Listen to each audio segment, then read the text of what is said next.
at Langford Field in Monroe City, Missouri. I'm your play-by-play Remington Yates. Alongside me, Jeff Inning, as the state-ranked Monroe City Panthers will take on the Highland Cougars. It's the last, regular season road game of the season here. We'll look to see maybe we'll have another road game depending on how districts go, of course, later this season. But Jeff, a matchup, a Clarence County Conference matchup here today between the Cougars and state-ranked Monroe City.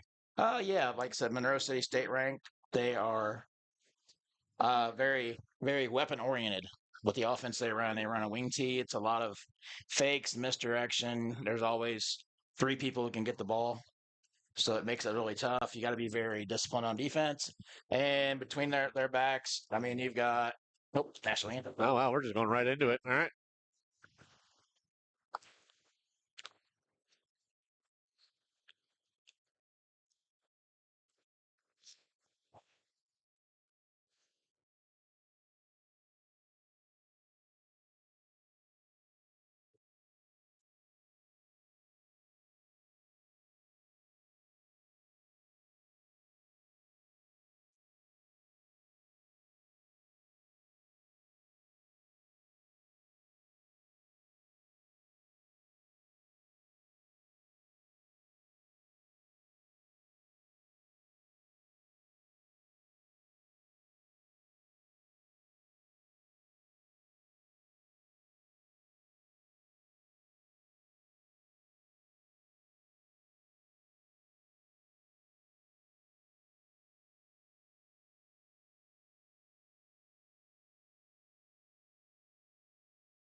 Very nice rendition by the Monroe City Band. Um, Getting back to what we talked about with Monroe City a little bit, they've got tons of weapons. You've got Peyton Heatherton, Quincy Mayfield, Jaden Holland. You got White DeGrave at quarterback. I mean, they don't pass a whole lot, but their offense is so effective when they do. They're usually wide open. So this time of year, you're trying to fine tune things, get ready for districts, keep everybody healthy.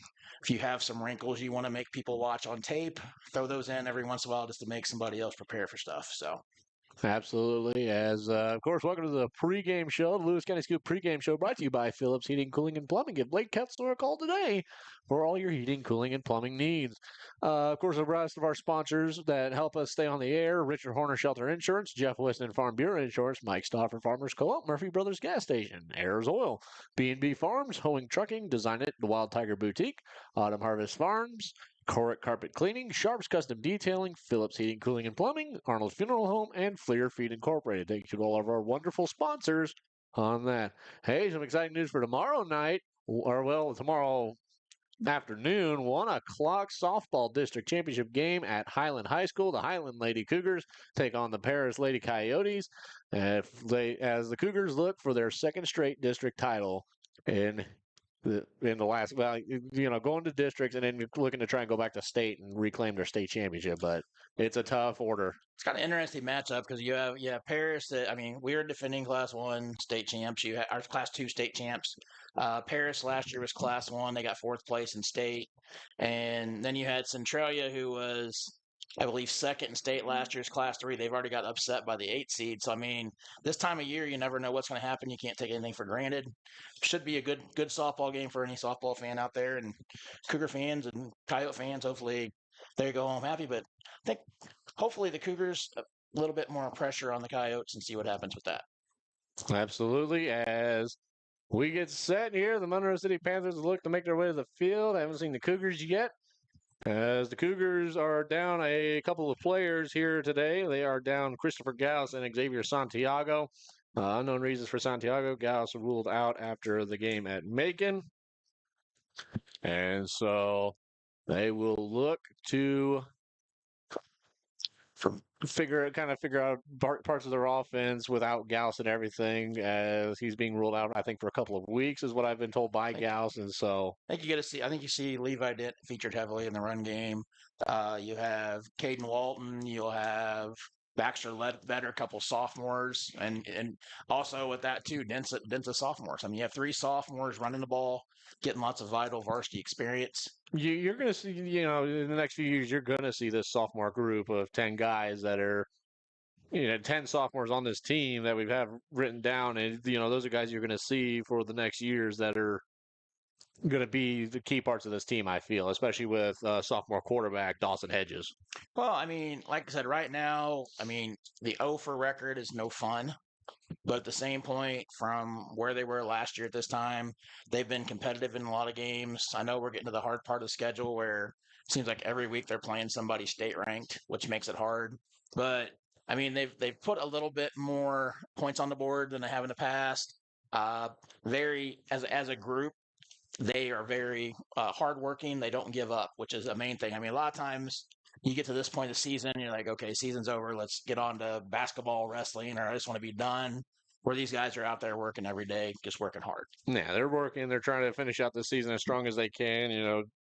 The 0 for it's awful. You don't want it, but sadly, it's what you're stuck with, especially when you play in this tough conference of the Clarence Cannon Conference. And I mean, you've competed very well at the start of the season, but just not able to sneak away that win, as it was still early in the season, and your conditioning was just not fully there and everything. And again, you've got the small numbers, and that's been the big thing about this year is the small numbers. But you've played healthy all year long, and then last week you get two injuries that have now three injuries, which actually one came back. We didn't know what would happen with Brock Schneider, who had tweaked his knee a little bit in that game against Macon, but he's back here tonight.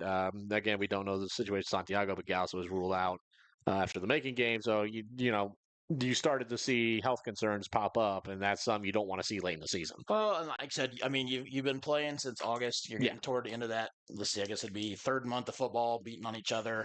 A lot of those little nagging injuries start to get a little bit bigger, and sometimes it unfortunately gets to where you need to take a week off or two, and then like the advantage for Highland is this. Okay, if Gauss gets a chance to come back, you have people there that you don't have to. You have people in the offense that have experience, so that Yes. way you can feature more than a couple people. Like if let's say the backup running backs come into a guy, I mean you have more people, make things a lot easier on the quarterback, opens up the passing game a little bit, and opens up the offense. Yeah.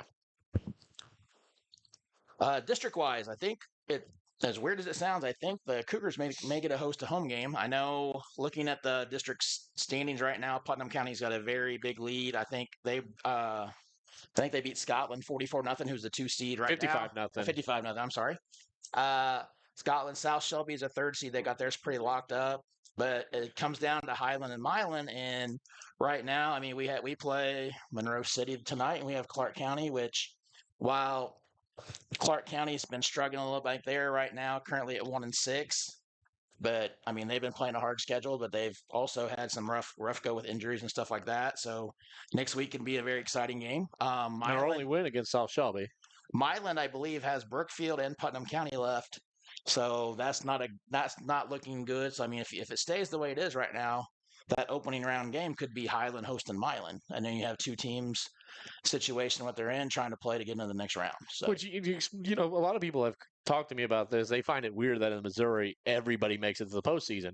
Which for me, I try and explain to them. Well, is it fair that a Class 1 school gets stuck with a Class 2 schedule and doesn't have a chance to really win a game, or gets their Class 1 school gets stuck on a Class 3 schedule for some reason? Well, so then you don't get a chance to make the playoffs because you have to play a stupidly hard schedule. Like, that's my thinking behind on Missouri's side is like some schools are not fairly placed and have to play tougher scheduled games to even play games. Like when I used to help with high school a long time ago, there was I believe it was 4 team districts, and you played everybody once. It was a round robin at the end of the year. Whoever had the best record out of that won the district, then you went to the next round. Well, you have like if you get in the wrong district, like there was a couple of years, you have 2 top 10 state ranked teams playing in the same district. So you have a team that's top 10 in the state not even make the playoffs. Yeah. So at least this gives you a chance to. I mean, everybody's got a chance to win. Like I said, we talked about the softball thing. I mean, Hallsville beat Centralia, 8 seed beating a 1, and that's something that shouldn't. I mean, you would not think happened, but you have that opportunity. So Which I think it's a lot, like even you look at the NCAA as it is. There were people out there that were the purists that didn't want to see the NCAA playoffs expanded, and it's just like it needs to. You need more out of it, and you got to get you need to see more chances of people being upset and everything because it's just been the same thing for the past Well, few and years. it gives you something to play for. Yes, it Like really does. like you're just, I mean, once if you get to a certain point, you're like, okay, when I went to school in Illinois, you had to win 6 games to make the playoffs. When I played, now they've Yeah, switched to 5.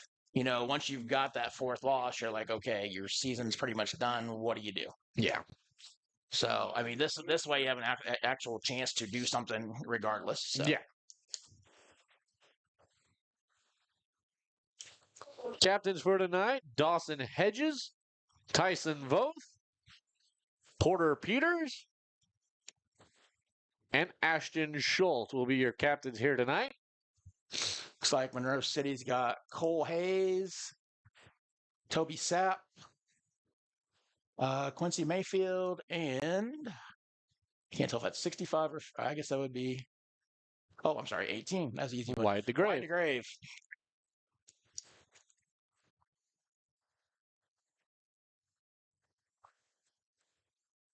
Coach Kirby's leading the Panthers out. Coach Orangeman's leading the Cougars out. And David Kirby just has such a fine-tuned team he's got this year. I mean, they have the only trouble they have ran into was their toughly scheduled opponent of Valley Catholic, which of course you look at Valley Catholic and the history that program has on its own. I mean, you wrote it here yourself. Valley Catholic is number 2 currently in Class 3 football and has won 15 state championships. Valley Catholic is a rich history of football. Well, and like I said, where Monroe City's at with their program, they want to take their non-conference games and they want to make them as hard as possible to get them ready to go for that deep run in the playoffs if they can. This year, 2A is a lot tougher because you have Blair Oaks drop down to 2A, and that's sometimes worse than a 3A school playing in a 3A bracket. Then like look at their district right now. Like Monroe City's the 1 seed in district, Palmyra is the 2 seed. Macon technically right now is a 3 seed, but if they were to start the playoffs today, Macon and Palmyra would flip because Macon beat Palmyra. You've got Brookfield in the 4, Mark Twain in the 5, Clark in the 6. So, I mean, Palmyra's got a tough game with Centralia tonight. I think that'll be interesting, and that'll have a big effect on that. Otherwise, That's really that to me is probably playing for second place in this conference. I would think. I mean, if Palmyra wins, I think that takes second place. Whoever wins that game will get the second. I mean, that's a tough one. I mean, it's kind of a flip 'em thing because I mean, the Monroe City was trailing by 14 with 6 minutes left to go in the game, came all the way back and beat Centralia by 2. Yeah. So looks like Monroe City's going to kick off. Of course, you got Brookfield in that district, Mark Twain and Clark County. Mark Twain and Clark County have had a tough season with a tough schedule. Both of them only having one win. Mark Twain over Highland, and Clark County's is over South Shelby. So, as Highland will receive first. I'll wait for the clock. There we go. 12 minutes on the clock. Highland will be going left to right as you're looking at your monitor or listening on the radio. Is there a tennis ball in the field? What am I looking at down there? As here's the kickoff. It's off over to the right. As it's picked up here by Porter Peters. He's going to look. He's going to cut in. He's going to cut across the field. He's going to come to the near side. He's going to look. He's going to get wrapped up around the ankles and brought down Number at the 21, 25. West Grave with the tackle. Gain of about 9 on the return. So we got multiple DeGraves. Oh, yes, there's been tons of them. At least it's not like basketball where you gotta say people's name all the time. Basketball, where I think it was a game against I think it was a district match against Palmyra. I had like 3 sets of brothers. I had the Barts. I had I think 2 sets of brothers on Palmyra, and I'm just like, God help me. That makes it more fun. What is it? It's like in the NHL. You got the Vancouver Canucks. You have 3 guys on their team with the last name Pedersen. Gotcha. There's a step back. They'll hand it off. A run up the middle by Levi Dent. It's going to be a gain of about 3. Brought down by Quincy Mayfield. Trying to get used to Monroe City's new scoreboard. From the last time I was over here to when they are now, they have a new one. I think I think they get 4 yards. They get 4. 2nd and 6. But nice way to start. I mean, working short distance is always good. Definitely got to give the running back Dent some more experience behind there and everything. He's your next running back for this team, so you definitely got to give him a lot more varsity time behind. Here's a snap. They'll hand it off to Dent again up the middle, and I think he'll gain another yard. Met initially by Jaden Holland. Well, looks like they might give him two. Looks like it's going to be third about 4 from the 31-yard line. So 3rd and 4 here for the Cougars. And it just brings the play.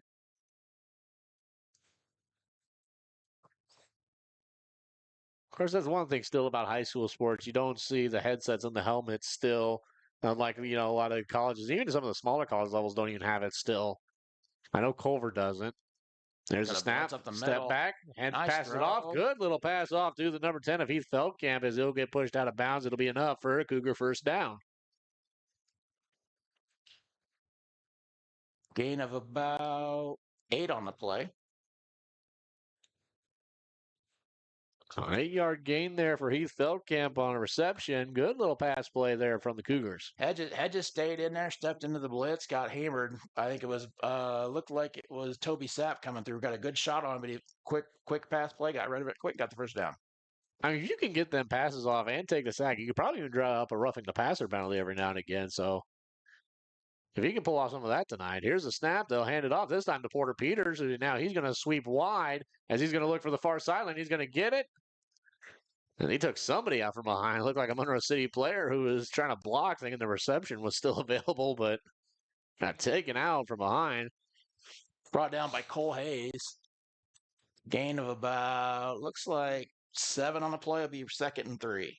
Cougars are wearing their white uniforms with brown numbers, a golden brown stripe right down the middle of the helmet, and white pants. Monroe City donning an all-black uniform with white numbers, a yellow outline, some yellow hints to the uniform as well, with black helmets and yellow face guards. Here's a snap. They'll hand it off up the middle, but immediately stuffed. Met by the middle of the defense. And it'll be a loss. Kind of like what they're doing with the jet motion. They're trying to get the defense to move a little bit to get some room up the middle. Looks like a loss of 1 on the play. But the jet motion going across kind of makes the defense, that keeps the defense from coming in really hard on the inside. Yeah. Dive, gets them moving a little bit, get some open spots, but Monroe City kind of adjusts a little bit. Looks like they got a lot of people clogging up the middle this time. There's a snap. They'll run it off, hand it off, and immediately met as they broke through. Monroe City would break through. Dent on the carry, and another lost carry there. So Monroe City would make a huge break through the line and get there, which, again, you still got a very young offensive line up there for the Cougars. Right now, they're playing a 6-2, and they're bringing linebackers. I mean, they're putting 8 on. Instead of 8 in the box, they almost got 8 on the line. They're just coming through more people than we can block at the moment. It's been interesting to see the different defenses. My favorite is I love the Palmyra 3-4. I love seeing them run the 3-4, but of course, when you got a guy like Dalton Huffman run that defense, who can to Culver Stockton, as here's the snap, Hedges is going to roll out, he's going to throw it, and it's almost intercepted, as that one was intended for Brock Schneider. It almost ended in the hands of, I believe it started with a 2. Let's see. What was it? Might have been Mayfield. Yeah, 22. Mayfield knocked it down. All right, so Cougars turned over on downs. Monroe City takes over 1st and 10 from the Highland 43-yard line. Hey, we got a little time. I apologize. Last week I messed up. Last week, Culver Stockton had their bye week. This week they're on the road to Clark University. A little rivalry game there. As not very fond memories with Clark University with the Wildcats, as some scrums have kind of happened with the pride of Iowa. As here's a snap, and Jaden Holland on the carry. But yeah, they'll take on Clark this weekend on Saturday. Tune on to the Urban Edge Network to watch that game. And then next week, it's homecoming at Culver Stockton College. Big week next week. I'm going to be busy, Jeff. That makes it more fun, makes the day go by quicker if you have nothing else to do. There's a snap. They'll hand it off to Quincy Mayfield. No, they'll fake it, actually, reverse, as he's tackled from behind. That is Peyton Heatherton. Brought down by Cooper Hinton. Hinton had to make up for a lot of room there and catch up and grab them up from behind. So good job there for Hinton, getting the wrap up and not letting them escape. Looks like a gain of about, I would say we'll give them 15.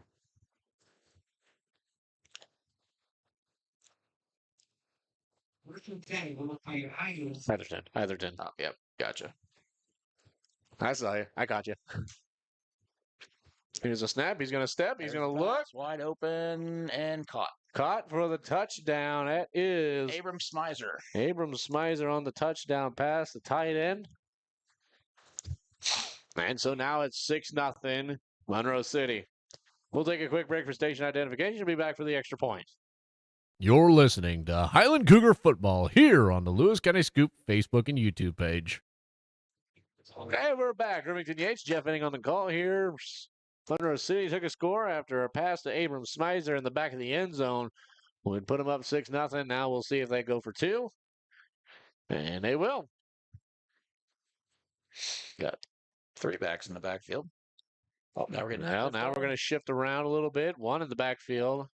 Or no, there's still 2. There's the handoff. He'll run it up the middle and score. Jaden Holland with the 2-point conversion. 8:07 left to go in the first quarter. It is now Monroe City 8, Highland 0. We'll take a break and be back here on the Lewis County Scoop. Let's go, Echo! Do you need a boost? Get your 5-hour energy shots, just 2 for $4.99. Gardetto's 2 for $6. Airco reward members get double points on all promotional items. With the winter weather ending, your car is going to need a real deep cleaning, but you can't find the time. Take it to Sharp Custom Detailing in Lewistown, Missouri. They'll make your car look like it just came off the lot. Give us a call at 660-341-1269. This broadcast is brought to you by Cork's Carpet Cleaning, providing commercial and residential cleaning services. They are the carpet cleaning choice in Northeast Missouri. Give Eric a call at 573-423-6523. This broadcast is brought to you by Phillips Heating, Cooling, and Plumbing, provided you're needing heating, cooling, and plumbing throughout the tri-state area. Give Blake a call today at 573-822-4284 or visit them at filupsheatingandcooling.com. And we are back here. Monroe City up 8-0. 8:07 remaining here in the first quarter. Abram Smizer with a touchdown in the back of the field and a run in the backfield by... Who had that rush in for the 2 points? Jaden Holland. Jaden Holland. And let's see. Kanan Burgess with the kickoff. Fair catch called by 22. That is Aiden Walton. I've been off a couple days. I just kind of got I used to have my numbers down pretty good now. Yeah, it happens. Getting re-used to that. All right, so Highland has the ball 1st and 10 from 33. We moved the ball a little bit, got a first down. See what happens here. Maybe build off that and try to get the ball going a little bit better this time.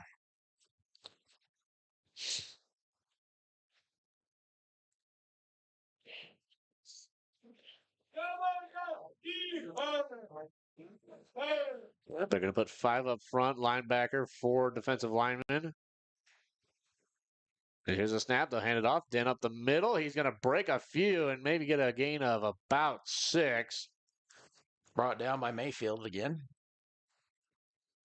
Definitely Mayfield's the one you got to look out for defensively and offensively on this team. Yeah, he was a returning all-conference, all-purpose back, and he was a first-team defensive and outside linebacker. And yeah, there's a lot of guys on that list from conference all year, but last year you had a 3-way tie for the conference title between Centralia, South Shelby, and Monroe City.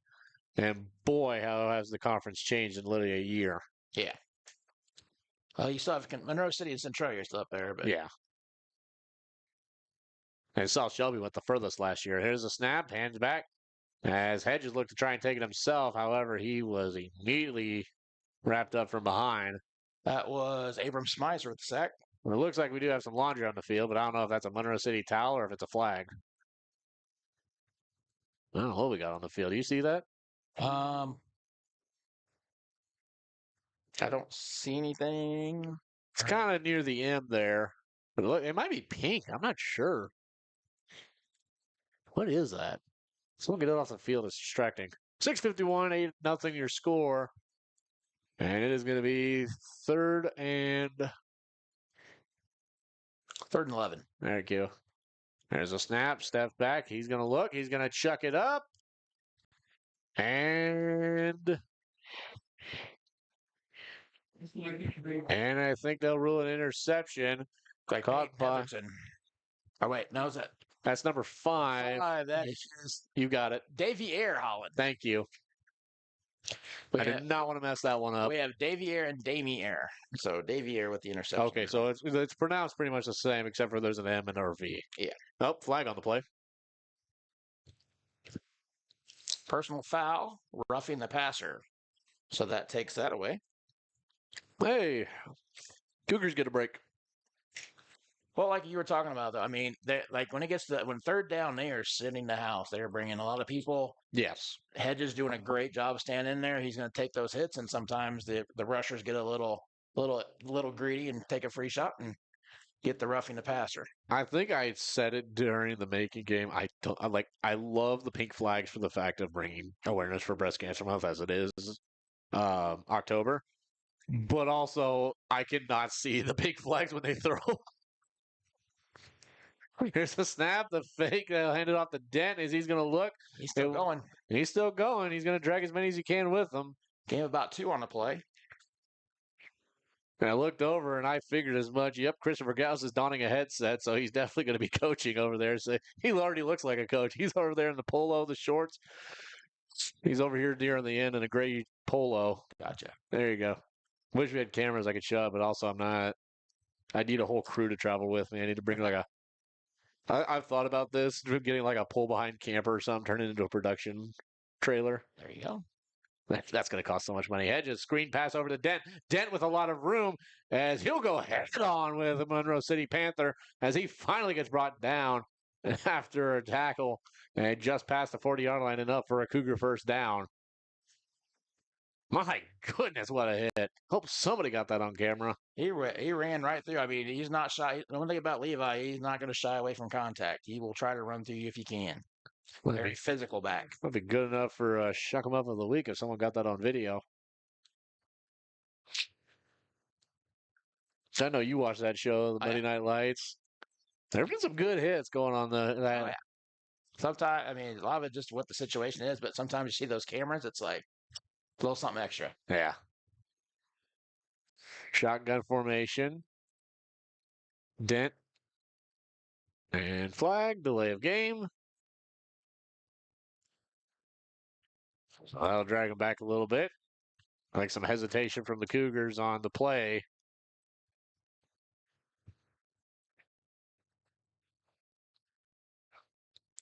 I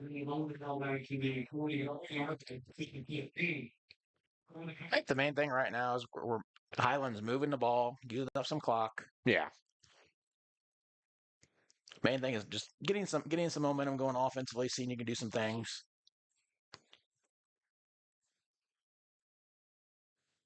You know, I know Monroe City tonight, they're going to look to try and, put up the score probably a little bit and then probably throw in some of their secondary guys and get up some varsity time. And especially once you get up there, here's the rough Dent down the sideline. I think he'll get it just a little bit. He'll get it, I think, just past the original line of scrimmage. Actually, he'll get a gain here, too. Like a gain of about 8 on the play. Yeah.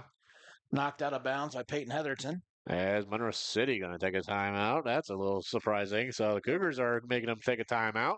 That's a good thing. I mean, you're at the point now where Highland's starting to move the ball a little bit. Monroe City coaches want to tighten things up, talk it over a little bit, and make their adjustments. But I mean, that's something good there that you're making them burn that timeout. Yeah. So far, it's been a lot of Levi Dent. He's got 7 carries for 18 yards. Well, the Cougars do run a very heavy run game. I've said it. I sound like a broken record. I'd love to see more out of the pass game and everything. But yeah, it's been a run-heavy season for the Cougars this year. Well, and I think a lot of it is with the young line, you're like right now, like in the situation tonight, you have Monroe City bringing a lot. I remember when it helped you do the Mark Twain game. It got to where Mark Twain found if they brought more people than we had in blocking, it made it a little tougher for the passing game. So if you can get that ground game going, that's going to slow those pass rushers down to where you can set up that pass. But Actually, so far, Hedges is 2 for 2 for 20 yards. So that's sitting good right now. I like that. Did I tell you about the Clark University quarterback? Huh. He's like the modern day Ben Roethlisberger. Big boy. Nice. He threw like 100 attempts 2 years ago, or no, last year at Culver's last home game. Threw 100 attempts. He pretty much threw a baseball game.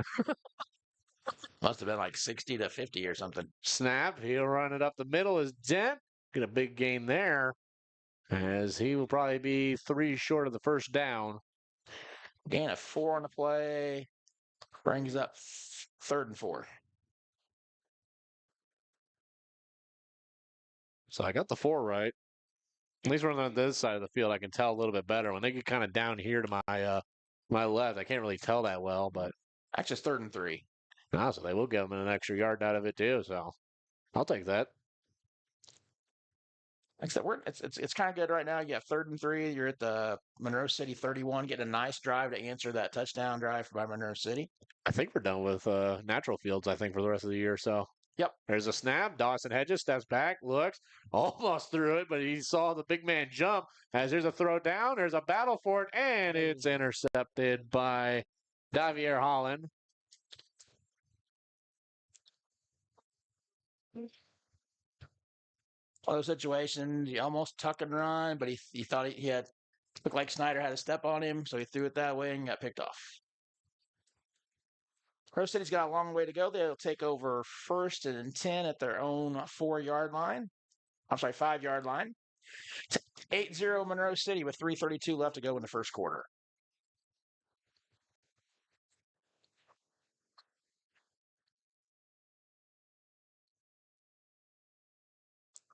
So last year's game against Clark, the final score was 38-21. Culver Stockton won. Uh-oh. As here's a That's run not up the good. middle, and it is not good whatsoever, as it's Peyton Heitherton with a huge run down the field, and Peters and Ashton Schultz are trying to keep up, but they are unable to, as that will be a Monroe City touchdown. 96-yard run for Heatherton.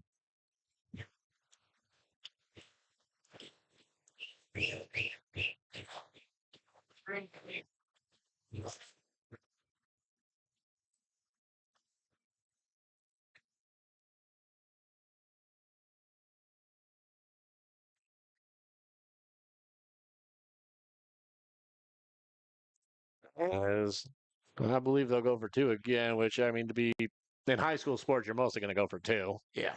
Not everybody has a kicker.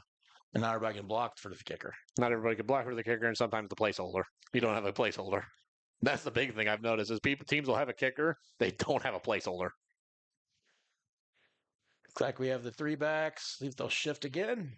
Nope, they go straight out of it. And Give it to Mayfield. Mayfield for the touchdown run. Our 2-point conversion. All right, with 3:18 left to go in the first quarter, it's 16-0 Monroe City. We'll take a break and be back here on Lewis County. From feed and fuel to fertilizer and farm supplies, Farmers Co-op has what you need. Call Mike Stauffer at 660-342-6788 and let your co-op keep your farm growing strong. If your school, team, business, or event needs promotional products, then you need Design It in Canton. Design It is a full custom screen printing and embroidery shop. Whether you need a couple of shirts or a couple thousand, Design It can handle the job. They have some of the best designers in the area to bring your idea to life. Come in and see them Monday through Friday, 8 to 6, and Saturdays by appointment. You can also shop their online store at designitapparel.com. That's Design It in Canton. This broadcast is brought to you by Phillips Heating, Cooling, and Plumbing, provided you're needing heating, cooling, and plumbing throughout the tri-state area. Give Blake a call today at 573-822-4284 or visit them at filupsheatingandcooling.com. Hey, we're back. Remington Yates, Jeff Inning on the call here. Jeff, it's been a wonderful time calling games with you this year, and all my other couple of commentators, Jacob Jailing and Ty Kaiser, who I had last week, a Macon alumni, called a game with me, but one of my Culver Stockton students. So I've had a great time just doing these games and everything. I wish I had somebody for the South Shelby game, but things came up, and schedule got messed up, but it happens. Oh yeah, I mean this is a nice service to have for people. I mean, not a lot of Cougar fans are able to travel tonight. So, Yeah. I mean, if they have a chance, they can listen in, see what's going on. And a lot of people even listen the next day as, I think we're going to get a, yep. I don't know if it's a violation They're or, offsides on the kicking team. So they'll back it up 5 yards. yeah, because we had something like that, I think, at the Macon game. It was the first one, too, I think. Yeah, it was the first one. Somebody went, like, way too far ahead. And so we had to bring it back. They kicked it. And then we had the false start that dragged the Cougars back 5 yards. And then Gauss breaks off for a touchdown. So it was an interesting first few plays at Macon. Let's see. We have Kanan Burgess kicking off again. Luckily, we haven't had a situation where we've had too much wind and we had to have a placeholder for the kickoffs. We're still at that weird stage where it's really nice weather. That Yes. still throws me off this late of year. Start finding those cool games where it gets a little more popping noise on the tackles. As it's Porter Peters, he's going to try and find some space. Not able to find much, but Kicker did not make the tackle. He was one of the first people down there. That's pretty impressive. All right, so last drive, Cougars had the ball for 5 minutes, got some good yardage, drove all the way down to about the 30, ended up with the interception inside the 10-yard line. Did a lot of good things. Made Monroe City call timeout. Moved the ball around. The running game's going good. Dent's already at 8 carries. So, I mean, they found something they liked with him. See what happens. Hopefully get some more yards, get some first downs going here, and eat up the rest of this clock for the quarter. hey, friendly reminder, next week, if you haven't seen, football game moved from Friday to Thursday due to the lackage of officials. And so senior night will be on Thursday as we take on the Clark County Indians. Oh, they tried to time it up, and I think they did, but still they're going to try and battle. You saw that linebacker. He immediately tried to drive in there and try and time it up perfectly. Looks like Dent got another yard. Tell you what, he's running hard. I mean, the inside of that defense, you look inside, there's not a lot of big guys in there, but they're fast and they move well. Looks like right now, looking at the way their defense is set up, you have the big defensive end, smaller defensive tackles. You have a really fast. I mean, they're built for speed. They want you to try to run outside on them, and if you try to run outside on them, they're just going to track you down. Absolutely. And if I'm a coach and I see that guy try to time up that linebacker try and time up like that, I'm going to tell my quarterback, you're going to change your count there because if they're figuring it out, then you better change it and go to a hard count or something. If I'm going to guess Dent on the carry. Yep. He's the last one to get up. Something's going on for sure. Oh, we have a penalty flag, maybe. Illegal shift. Yep, they had one guy came in motion and the other receiver started to pivot a little bit. I thought maybe the referees missed it, but they did see it. So Monroe City's going to go ahead and decline the penalty. So they're going to keep up with the 1 yard. Brings up third and about, looks like 3rd and 7. So a bit of work here for the Cougars. We'll see what they can do with it. This is where the linebackers have been coming up really fast and blitzing. And they got everybody's walked up on the line. Right now They're going to put one back as a safety. Here's a snap. Hedges steps back. He'll run up. Stepped away from the blitz of Fauner.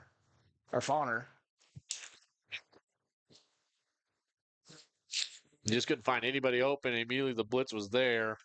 Got another sack. That's a loss of 5. Makes up 4th and 12. Now, that's not the series you want. Like I said, the first 2 series, they got a couple first downs out of the deal. This time, not so much. Yeah.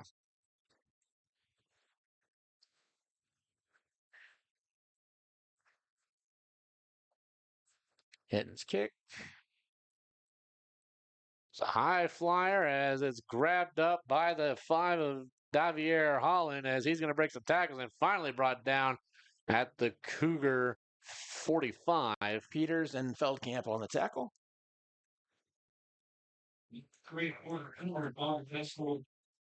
Monroe City has a lot of speed. They're not size-wise. They're not really huge or overpowering. They just are very fast.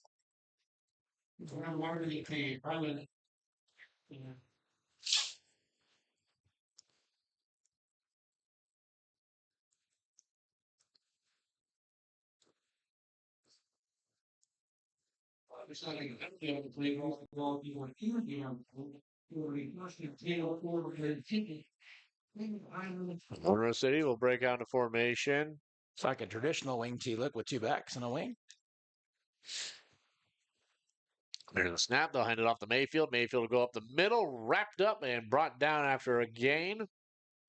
And probably a 9-yard gain almost. It's like where they're marking them out looks like about 8. I just went one over. I'll take that. We're up 2nd and 2. Tell you what, I walked down on that field earlier. It's pretty packed. It's packed pretty heavy on the pellets for. Well, this is one of the older turf fields in the conference. I always think that for the way it looks like, the turf always looks very slick from where you're looking at from the stands. Yeah.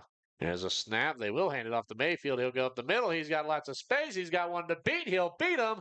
And touchdown, Quincy Mayfield. Tell you what, the wing counters where that seems to be the big plays coming from. I mean, you have the fake to the dive back, and everybody fills in on that dive back, and you have that wing coming around, and that opens up a natural hole. 22-0. 43 seconds remain here in the first quarter. It's a third different Panther to get a touchdown tonight. They'll break out in the formation. They'll look to go for 2. Actually, I think once you get so far up, you might as well just try kicking. Here's a snap. They'll run it up the middle, and it's in for 2.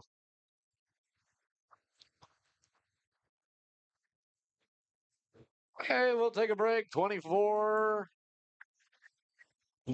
43 seconds remain.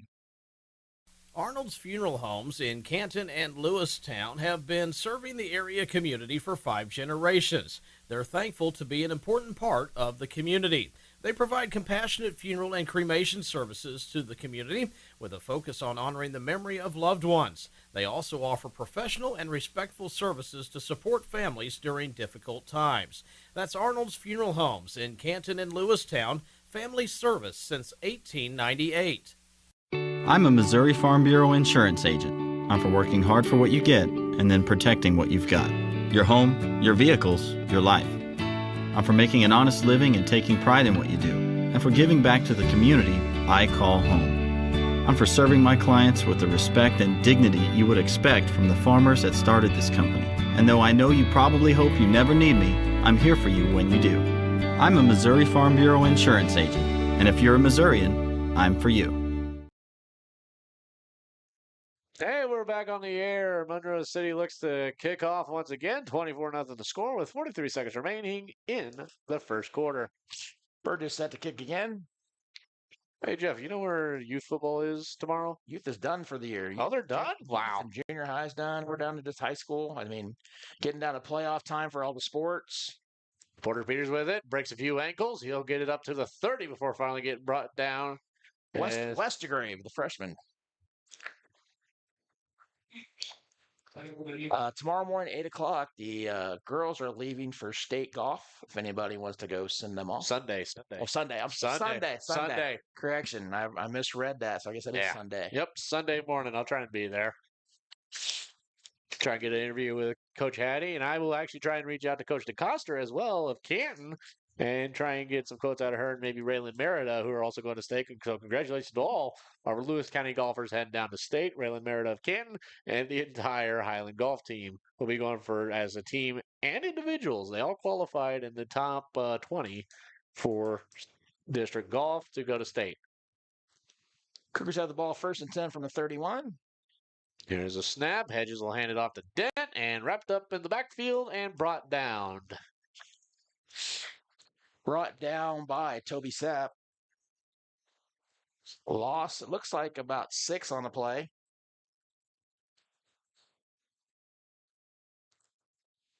But yeah, they'll do the send-off on Sunday, and their practice tee-off time is around 11 o'clock. So it's 8 o'clock in the morning. They'll do the send-off at Highland High School. That'll be the end of the first quarter. As that'll be the end of the first. As Jeff said, we'll take a break here and be back. 24-0 your score as we go into the second quarter. This broadcast is brought to you by Corks Carpet Cleaning, providing commercial and residential cleaning services. They are the carpet cleaning choice in Northeast Missouri. Give Eric a call at 573-423-6523. Shelter Insurance Agent Richard Horner looks forward to working with you on your coverage needs in the Canton area. Together, they'll work to see that your needs are met before something goes wrong. They realize that good customer service goes beyond business hours, so if you ever have any questions about your policies, you can call them at any time. Give the Richard Horner Shelter Insurance Agency a call today at 573-288-3734. That's Richard Horner, your shelter insurance agent serving the Canton area. Litter Feed Incorporated is dedicated to providing unmatched service, building relationships with our customers, and providing animal nutrition services backed by quality products. Stop in today, 103 South Elm Street, Lewistown, Missouri, a founding sponsor of the Lewis County Scoop.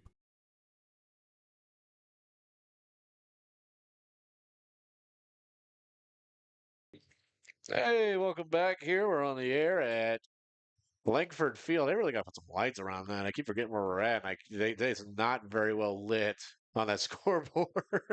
Yeah, with the new scoreboard, you can get that quite right, but otherwise looks pretty good. Scores around the area, got Clark County over West Transit. Cougars play next week, 6-0 Clark County. Centralia's up on Palmyra 14-0. Macon's up on South Shelby 14-0. From districts wise, we have Scotland County 15-8 over Crystal City. Other district teams are out of the area, so starting back up with it looks like a second and about 16 for the Cougars. Hedges at shotgun. He'll snap, handed back to Dent, who's going to try and just run it up the middle. Could not find a path and could not push his way through as he is tackled. And it is 3rd and long for the Cougars. No gain on the play, so that makes it 3rd and 16. Your math is a lot quicker than mine. Too many years of sitting in a press box looking at numbers. That is fair.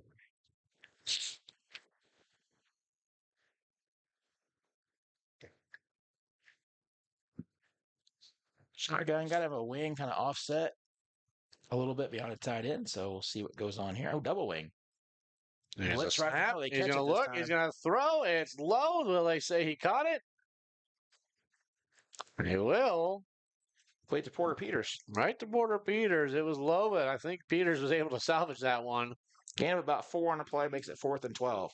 Tell you what, the Cougars made a little bit of an adjustment, did a great job picking up the blitzers coming up the middle that time. Fortunately, with all the blitzers they've had to switch to a short game instead of the longer passes. But yeah, unless you go like a first down or second down pass, and where they're not expecting it, because they're expecting it on the 3rd down. Here's a snap. They're going to go with Bartz as the kicker. Low ball as it's going to roll. And it's corralled up there by Holland as he's going to look. He's going to gain a big gain here. He's going to break off a tackle. He's going to look for the sideline. Bartz was not able to get him as finally Heath Feldkamp push him out of bounds.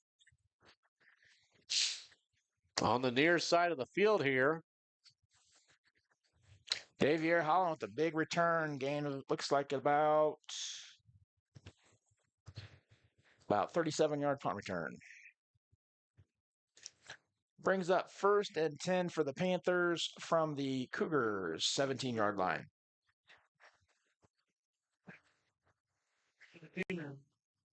They got anybody for kick returns for? No, they didn't have anybody for kick returns on their all-conference team last year. Cougars had Chris Gauss for second team as they're going to make the quarterback scramble here, but he's going to escape. He's going to throw and incomplete as they looked for Peyton Heitherton. I'll tell you what, that was pretty impressive. DeGrave rolled out, ran into, had Johnson bearing down on him. He kind of spun roll out the backside and then got the pass off.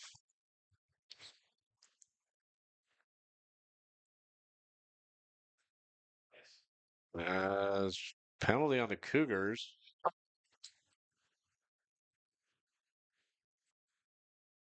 Not really sure. Pass interference. All right, with the pass interference call to make it 1st and goal from the 9 for Monroe City. Tell you, DeGrave is a 6'4", 170-pound junior quarterback. He's very, very quick, very tall, very hard to track down. We run into a lot of that stuff this year with some of the schools with the athletes.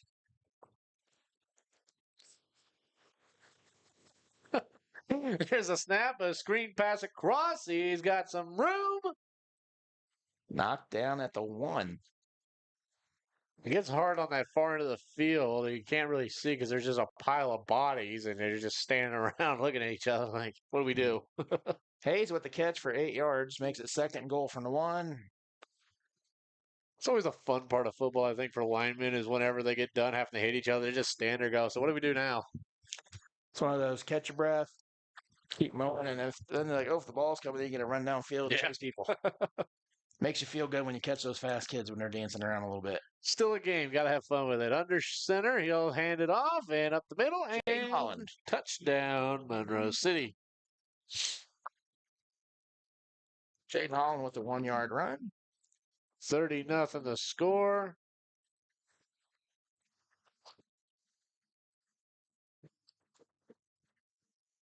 $9:34 left to go to 2nd quarter. The only team to have taken a timeout is Monroe City.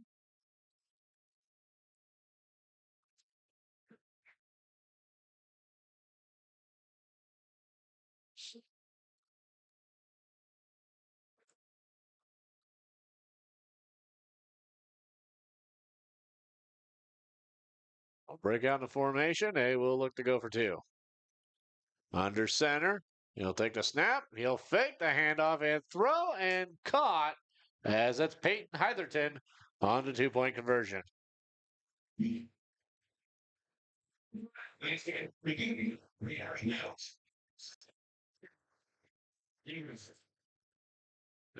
So 32-0 the score. 9:34 remaining here in the half. We'll take a break and be back here on the Lewis County School. Got farmland you want to rent out? Contact Austin Braunstein at B&B Farms, a local farm ran by generations of farming. Give Austin a call at 573-501-1151. B&B Farms, a proud sponsor of Lewis County Scoop Sports. Need rock, sand, fertilizer, grain, or feed hauled? Hoeing Trucking LLC has you covered. With over 25 years of experience, we deliver fast, reliable service across the Midwest. Family owned and built on trust, we move what matters safely and on time. Call Hoeing Trucking today, 217-430-0130, or visit hoeingtruckingllc.com. Fall into great savings at your Missouri Airco. Cheese Pleasers 2 for $6 or Hostess Snacks 2 for $4. Airco reward members get double points on all promotional items. Let's go, Airco. Let's go. When fall arrives and you're searching for the perfect pumpkin, head to Autumn Harvest Farms just off Highway 24 in West Quincy. With pumpkins, family fun, and more, it's the place to be this autumn. Returning this fall. Don't miss it.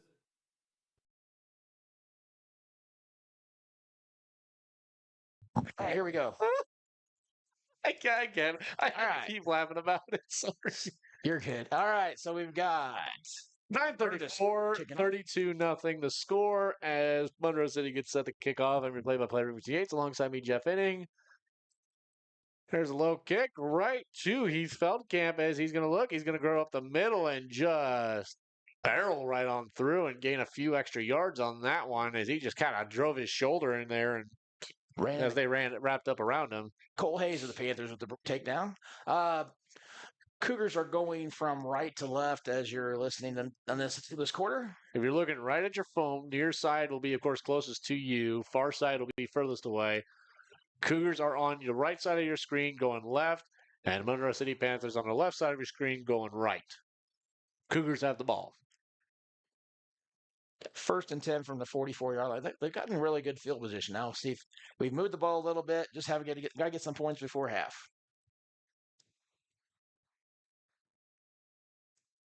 Shotgun. Here's a snap. Hands it to Dent. Got a pulling guard out in front of him. Good block. Good block as he's going to push.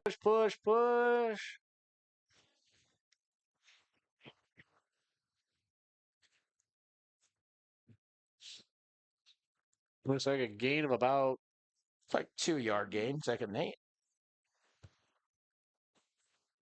Yep, 2-yard gain on that one. Thank you to all of our wonderful fans that are tuning in. I know a lot of people haven't really wanted to make a lot of drives on the road this year. Well, I'm not going to say how many we got on now because I'm only looking at Facebook. That's not counting how many's on YouTube and how many, because like sometimes it won't count people if they just turn it on and leave it on. It won't count it sometimes. It's weird how the algorithms all work. Hedges is going to throw, caught by Heath Feldkamp as he gets wrapped up and brought back. As I think they'll only give him maybe a couple because he stepped back a few. Each one of them was really more of a slide to try and stop himself. Looks like a gain of 2 on the play. Yeah, I'll give him to 2. Third and yeah, 3rd and 7. 3rd and 7. Guess they gave him 1 on the play on that one. All right. Make some adjustments on the stats. Actually, do. Yeah, I think I think we need to do like a pencil instead of a pen, but I just see it so much better. yeah, it really is much better. Sweeping formation, snap back. He's looking. He's gonna chuck it up. Going for Peters and falls incomplete. Mayfield on the coverage. So that's the first one, but Porter Peters had to just make sure that Mayfield wasn't going to catch that one for an interception. A lot of hand fighting there. The refs just let it go because both of them were using their hands on each other. So it wasn't really an advantage gained by anybody. Earlier in the game, you could definitely give it to Peters there a little bit. He kind of shoved off a little harder on Mayfield there, but very rare. In the pros, there's not much offensive pass interference, and very rarely have I seen a high school game call pass interference. So, that's all get ready to punting it. Here's a snap. Almost got blocked as it's right to Holland again as there's a fumble on the play and it's recovered, I believe, by Monroe City. A little scary there. You got Davier Holland caught that in full sprint and had a good run, but the Cougars did a great job covering. Looked like Schneider and Dent down there covering it up. We're getting to a part of the year now where it's like I'm sitting here, I'm trying to focus on the finish of football season, trying to get all these broadcasts done. We've got basketball's practices are getting started, so now I got to try and get preseason articles for basketball done. Like I've got so much on my ballot list to get done. You're getting to that time of year, I make up those. It's the transition. What's going on at Highland? It's like this is the first week. There hasn't been a whole lot going on. Speaking of that, we have a timeout by Highland. And we'll take some time to chit chat, I guess. Yeah, we're just, I got to get, I'm going to try and get some Culver Stockton preseason articles done. Men's basketball, I'm excited about. They've went and got some pieces, I think, that are going to be very key. Cameron Wires from Quincy High School, Quincy, Illinois, I think is going to be a very big piece of that boys basketball team being a point guard for that team. I think he's shown a lot of improvement for that team and everything, and just definitely going to be a guy I think to watch out for the Wildcats. Women's basketball, it's Coach Bergen. She's always going to put together a really good team, that's going to fight for a playoff spot almost every year, it seems like. So, excited to see that. Highland basketball, I think it's going to be exciting. Girls basketball has been good the past few years. Just have battled to try and get out of districts, which they have been unable to. And even then, after you get out of districts, it is a tough fight in Class 3 basketball. Boys basketball, the boys are all excited. Matt Thomas is excited. New coach this year. Everybody's excited for it. They're excited to see what change could happen this year for that program. And it's still a young team, so, don't expect immediate success. But I think a lot of it's just the confidence thing. It's like with the football team. You see that confidence. They've kept their heads up all year long. I mean, that was a big thing we talked about all year long, was keeping your heads up over, never putting your head down. As here's a snap. I lost the ball. Oh, it's a run up the middle. As then he'll cut across. He's got one more to beat. And he'll beat it and dig in for the touchdown. It is Jaden Holland once again with a huge touchdown play. 66-yard touchdown run. 38-0. 7:27 remains here in the half.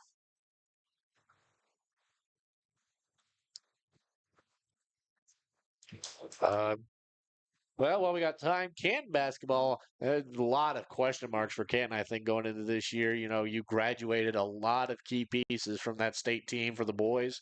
And so it's going to be interesting to see what they do with whatever pieces they've got remaining and some of the newer faces that you're going to see this year for that team. The girls basketball made a pretty decent run at it, going to sectionals, and so we'll see what they have for this year. Again, I think there's just a lot of, for a lot of, for three of the basketball teams at the high school level, there's a lot of question marks going into the season.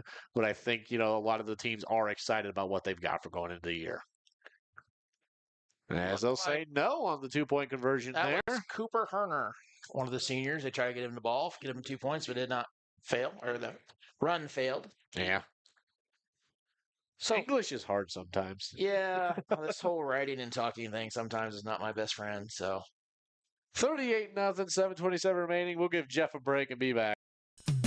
Old Trapper beef sticks, 2 for $4. Save $4 on select Icon meats. Plus save $2 on Stoker's tubs. Airco reward members get double points on all promotional items. Let's go, Airco. Arnold's Funeral Homes in Canton and Lewistown have been serving the area community for 5 generations. They're thankful to be an important part of the community. They provide compassionate funeral and cremation services to the community with a focus on honoring the memory of loved ones. They also offer professional and respectful services to support families during difficult times. That's Arnold's Funeral Homes in Canton and Lewistown, family service since 1898. This broadcast is brought to you by Cork's Carpet Cleaning, providing commercial and residential cleaning services. They are the carpet cleaning choice in Northeast Missouri. Give Eric a call at 573-423-6523.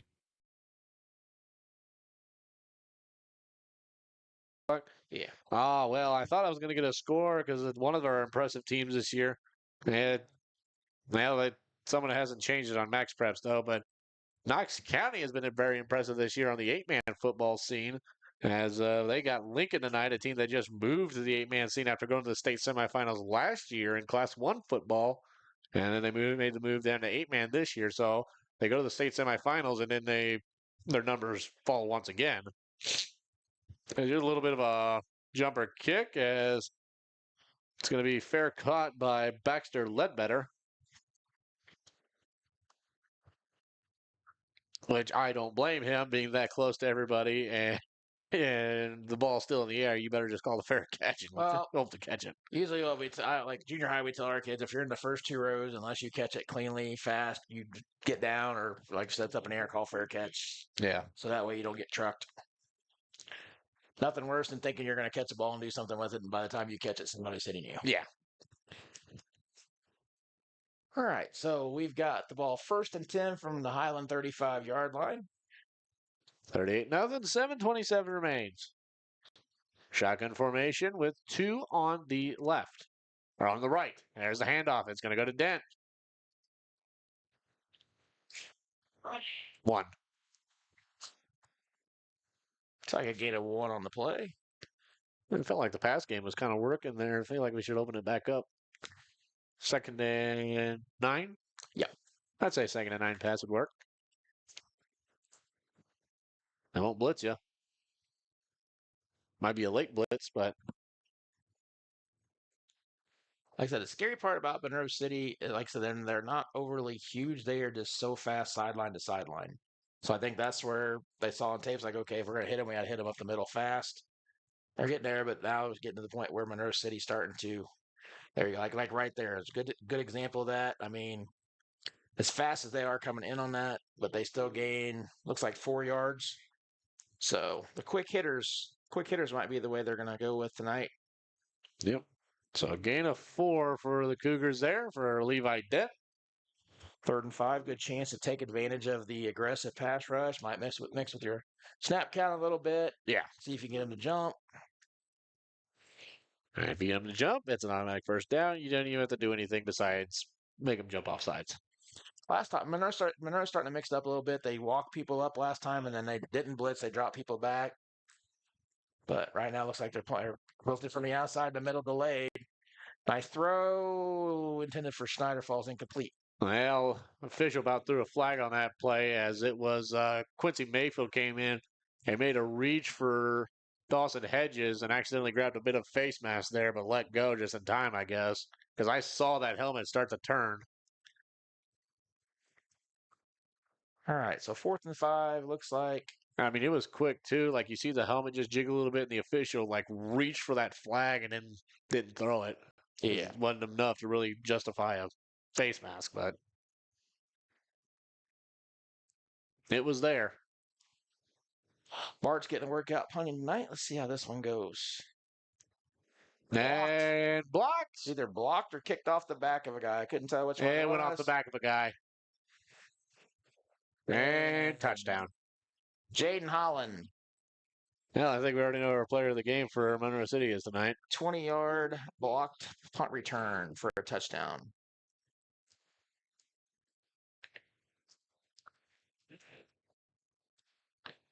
Yeah, that definitely went off to somebody's back there. So one of the big rules for when you're playing protector for the punter, do not go backwards. When you go backwards, that's when that bad stuff happens like that. And if you're a punt block guy, when you're coming through, if you can't block the punt, you try to knock the guy back in the punter. In that situation, the guy got knocked back in the punter, went off his back, and beautiful bounce for Holland for him to go in for the touchdown. 44-0 with 5:43 remaining. As a sprint from Baxter Ledbetter from the sideline to get into this play. There's a snap, the handoff up the middle, and 2-point conversion. For Jaden Holland. 46-0 your score. 5:43 remaining. We'll take a break and be back here on the Lewis County Scoop. The Wild Tiger Boutique in Canton is your local game day boutique. They offer a curated collection of game day apparel and accessories for the entire family. Their collections include items for the home, jewelry and accessories, and an extensive line of apparel for local high school, college, and Greek life. Now's also the perfect time to check out their Valentine's collection. The Wild Tiger Boutique is open Monday to Friday 8 to 6 and Saturdays 10 to 2. Come in and see them in Canton or shop online at thewildtigerboutique.com, a proud supporter of the Canton Tigers. Shelter Insurance Agent Richard Horner looks forward to working with you on your coverage needs in the Canton area. Together, they'll work to see that your needs are met before something goes wrong. They realize that good customer service goes beyond business hours, so if you ever have any questions about your policies, you can call them at any time. Give the Richard Horner Shelter Insurance Agency a call today at 573-288-3734. That's Richard Horner, your shelter insurance agent serving the Canton area. I don't know. As welcome back here. 46-0, 5:43 remaining. As well, I've just now realized we've got 4 Hollands on this team, but so far it's only been 1 Holland tonight, and that's Jaden Holland tonight. A little bit of a squib kick. He felt Camp's not able to get it. He kind of fumbled it with his hands, so he will jump back and get it along with, is that Levi Dent as well? Yep. Yes, it is Levi Dent. Fielding those kicks are kind of like ground balls. You got to keep your head down. Kind of looked up a little bit to see who was coming at him if he had time, and didn't just quite get it. So, looks like 1st and 10 Cougars from their own 31-yard line. Once again, got to get a couple first downs, eat some clock up, try to find some points, get some positives out going into halftime. Yeah. You're gonna have to just take the small victories that you can, especially with a game like this. I mean, you're where do we even have where Monroe City is ranked right now? I don't even remember. Oh, fumble by. Oh wait, okay. So I'll take an incomplete pass. looked like a handoff, but they said Hedges pitched it forward to Peters, bounced off his hands, hit the ground, so it'll be an incomplete pass. Now's the head official making that ruling, so you know he's right. I do some quick research for you on your question. What was my question again? I think they're ranked 4th in state, Oh, right. but I could be wrong. I never know where to look for rankings. I finally figured out where softballs was. I go to Muddy River Sports or the Nemo press box thing. That's usually some really good stuff. You'd think they would just have a website, like there'd just be the Missouri Associated Press. It's really hard because, like, in softball, There's there's a a coaching snap. situation. Hedges looks, throws it, and intercepted by Toby Sapp. And the big man will score. 35-yard interception return by Toby Sapp. So linebacker will get an interception and touchdown. Second defensive, special teams and a defensive touchdown. And 52-0 is your score. I'd say we'll just keep it on the air after this touchdown. We'll just chit-chat for a little bit. No, it's like there's so many different like the football rankings are through the news, like Yeah. which sports Associated Press, yeah. and then you have all the other things are like coaches association. Yeah, It's very confusing on how to keep up with everything. that's what I like about college more. It's much simpler. There's things I like a lot more about college than I do high schools. Colleges are a lot more organized, really. It's just a matter of what level of play. The lower you go, the more disorganized it gets. But I think after JUCO, you just don't really know afterwards. There's a snap, handed up the middle, and it's in for 2. Cooper Hunter with the 2-point run. He's excited about that one. Not like I said, try to get him one earlier as a senior, get him his senior night points. Yeah, he's real excited about it. So 54-0 your score, 523. So yeah, the state rankings are confusing in the Missouri here. Wrestling's a weird one because that's not really. Yes, you have your state competition, but it's also like you can compete across state borders and everything. And so really, you got your guys that are going to be talked about across the nation, especially at the high school level. Which I'm excited about that. Wrestling's coming up soon. Nicole Wiskirchen, we did a halftime interview with her at the home game. Centralia game, or not the Centralia game. Was it? No, it was the Centralia game, I believe. Either Centralia or Palmyra. Palmyra. It was the Palmyra game because the Scotland County game was Matt Thomas. So, yeah, we did an interview with her about the upcoming wrestling season. A few of her wrestlers are out on the field, especially one Brody Rainier. There's I can remember Brody Rainier because I followed him quite a bit last year in the wrestling scene. I seen him a lot. I should have wrote down everyone that's on the wrestling team. I think Maddox Wade. Yes, Maddox Wade. I was questioning it, but I wasn't 100% on it. But I'm pretty sure Maddox Wade. But yeah, I think for a first-year wrestling program, they did outstanding work and everything, and just really recruited well. And I'm excited to see how else that program can grow and continue. I think the main thing is like having the kids compete. I mean, if you're not playing basketball and you're a football player, you should be in that wrestling room. Yes. To get yourself better with your hands, especially like the offensive linemen, linebackers with your getting rid of blocks. I mean, the skills just transfer over so much. And then, of course, track and field to develop your speed and agility. Yeah. As that one you get down on, it is the 4-lead identity. And here's another thing, too. Over at Culver Stockton, the cheer squad for Culver Stockton, which I will be following as well. Caitlin Tate, the head coach there, does an excellent job. They started competing last year for the first time in a long time. And, she was able to go off and recruit some of the football players to be part of the cheer team. And so what are they getting out of that? They're being able to work on a lot of their agility and athleticism and everything. So, a couple of them have learned how to do backflips. So there's stuff like we watched, like when I was coaching junior high at a place that some of the kids were like, why do they be a male cheerleader? But like, look at the guy holding their, like they take one hand and put a strap in their hand. It's like, it's stability, that's why a lot of them, here's a run up the middle. That's that is not a typical one. That is Caden Walton on the carry there.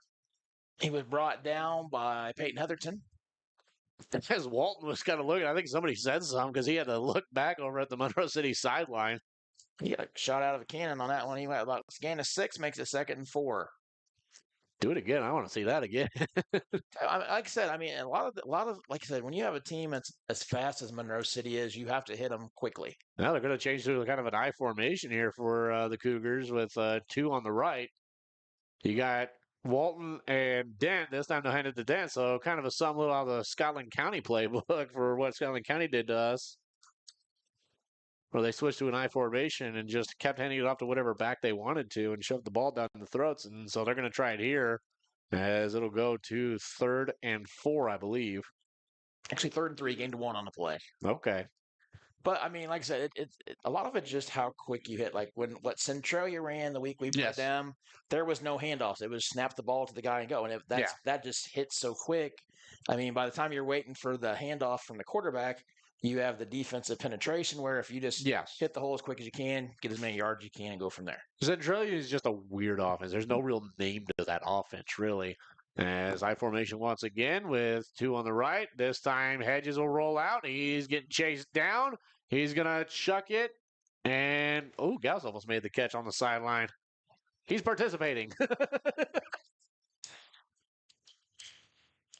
All right, so 4th and 3, you're down 54-0, 3:51 left to go. You can punt, you can try to go for it, see what's going to go on here.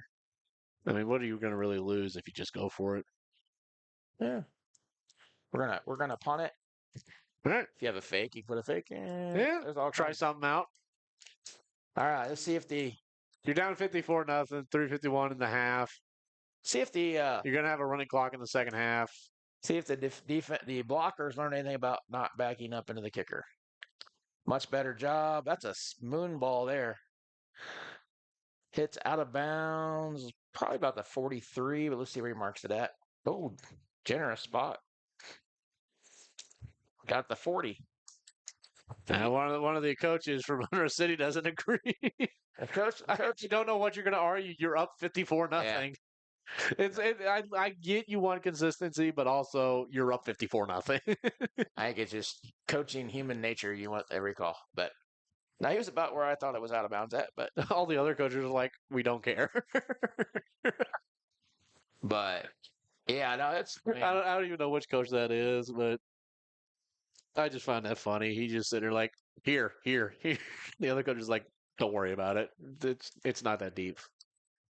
All right, so Monroe State takes the ball 1st and 10 from the 40. There's a hand snap. He makes the handoff. He's going to look the pass. He almost gets wrapped up, and sack. You got a sack. Looks like who gets up? Somebody limping. Who is that? 53 of Zane Hudson. Zane Hudson with the sack. That's good for him.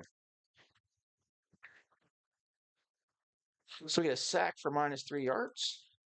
That's our first sack of the evening. So far, Monroe City's had 2. We've had 1. We were talking earlier about, the disorganization of high school compared to college. Colleges, you have your sports information directors, and typically, especially during football season, you got a bunch of guys up there taking stats. I'm surprised high schools just don't have a guy in the press box that's just doing kind of what you're doing. Sometimes, it's so hard to get people to fill in spots. It is. That's where a lot of trouble is. Like you look at concession stands. There's a snap and almost another sack there as they will get it. Almost. Let's see. It was initial. I'm going to give it to Cooper Hinton. He made the first contact and came back and wrapped them up again. So Cooper stayed on top of it. So let's see. That was a bigger loss. I will give it Cooper Hinton on the sack there. All right, so quick math tells me it is 3rd and 22, so that was a loss of 9 on that sack. I think Monroe City, instead of just running, they're trying their passing game out. I guess, they're trying for their 2-minute offense. What's going on? But they're going to get in a situation where they may have to throw the ball. So 54-0, 2:15 remaining. Monroe City on the right hash mark. Counter, wing counter. And here's a run. Kenzie Mayfield gets wrapped up and brought down. And you will possibly see them have to punt. Great play by Dawson Hedges on that. Yeah, looks like they'll send out the punt team. Now we'll see who their punter is. All right, so that was a gain of 4 for Mayfield. Looks like it might be the number 10 of Zach Reyes.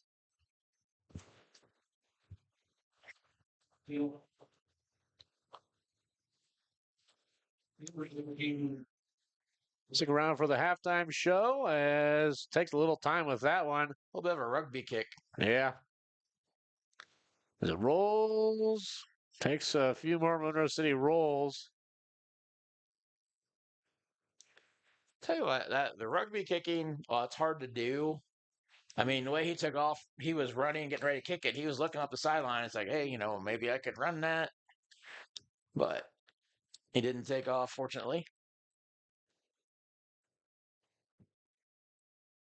And we talk rugby kicking. What that means is the punter gets it and he starts running toward the side. Yeah. Then it lets there's a little more of a sideways kick on it too. It also lets the coverage team get down there where, like in high school, there's no illegal man downfield on punts. Yeah. So it's a big free for all getting down the field. So it's not pretty good for that style of kicking. It does. So 121 remaining. Hedges will hand it to Dent. Dent's going to sweep wide. He's going to look to try and cut. He does. He'll gain a few and Mayfield with the strip. And I believe they will say Monroe City got the ball. Nope. No. Official went and got ahead of himself. Tell you what, they think very well on defense. Like Mayfield saw the pile up, he comes in, just tries to rip the ball out because he knows his teammates have him. So that's pretty smart football play. 54 seconds and counting. Stick around for the halftime show and the halftime hot dog rating for the road game. Got the Monroe City hot dog. Tried it out before the game. I'll give you my ratings. My thoughts on the hot dog.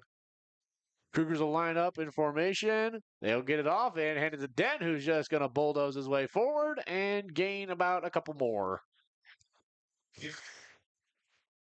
Tell you what, they're doing a good job tackling him, but they're feeling it. He runs through them pretty well. Oops, accidentally dropped my phone. That was more of a catch than a tackle on that one because, the kid that tackled him fell back and just brought him down with him, but Dent's running hard still. That was his 18th carry of the half. 6-5-4. I think they'll just let this one run out and go to the half. We'll take about a couple-minute break, come back with a halftime show brought to you by Phillips Heating, Cooling, and Plumbing. And so we'll do that. I'm your play-by-play Ricky Yates alongside me, Jeff Benning. We'll be back with the halftime show. This broadcast is brought to you by Phillips Heating, Cooling, and Plumbing, provided you're needing heating, cooling, and plumbing throughout the tri-state area. Give Blake a call today at 573-822-4284 or visit them at filupsheatingandcooling.com. Snack and save this week at Airco. Snickers and Twix, 2 for $4.50. Haribo Gold Bears, 2 for $4. Tootsie Twin Bars and Butterfinger Bars, just 2 for $4. Dots Pretzels, 2 for $8. And don't forget Combo Stuffed Snacks, 2 for $5. Airco reward members get double points on all promotional items. Let's go, Airco. Let's go, Airco. Let's go, Airco. Let's go. Got farmland you want to rent out? Contact Austin Braunstein at B&B Farms, a local farm ran by generations of farming. Give Austin a call at 573-501-1151. B&B Farms, a proud sponsor of Lewis County Scoop Sports.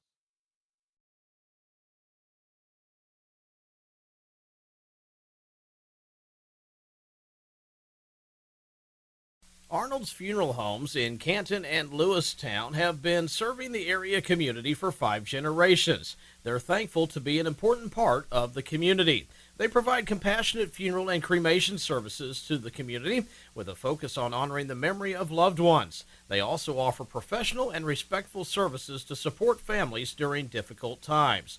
That's Arnold's Funeral Homes in Canton and Lewistown, family service since 1898. With the winter weather ending, your car is going to need a real deep cleaning, but you can't find the time. Take it to Sharp Custom Detailing in Lewistown, Missouri. They'll make your car look like it just came off the lot. Give us a call at 660-341-1269. From feed and fuel to fertilizer and farm supplies, Farmers Co-op has what you need. Call Mike Stauffer at 660-342-6788 and let your co-op keep your farm growing strong. Hey, we're back with a halftime show. Sorry, Jeff, I should have gave you more warning, but I was kind of looking at Facebook right now, trying to see if I can get any scores from around the area and everything. 9:20 remaining in the halftime show. Monroe City's up 54-0 in the first half, and so we'll probably have I think that means running clock for the second half, right? Yes. Yeah. So Cougars are going to take the small positives where they can, of course. They've opened up the pass game, I thought, a little bit more. Not fully what you wanted, but definitely some stuff that you would like. Yeah, Levi Dent's been running the ball hard. He's stat-wise, he's ran the ball 18 times for 35 yards. Caden Walton ran the ball once for 6, and the run he ran, he got like he was shot out of a cannon. Porter Peters had 1 run for 7 as a team. They're 20 for 48 rushing yards. Passing-wise, Hedges 4 for 8, 25 yards, 2 interceptions. Reception-wise, Peters 1 for 4, Dent 1 for 12, Feldkamp 2 for 9. Cougars have given up 2 sacks, one for a loss of 7 and one for a loss of 5. Monroe City wise, not a lot of plays, but a lot of points. Heatherton, 2 for 110 yards. Mayfield, 3 for 44. Holland, 3 for 75, gives them a total of 8 carries for 229 yards.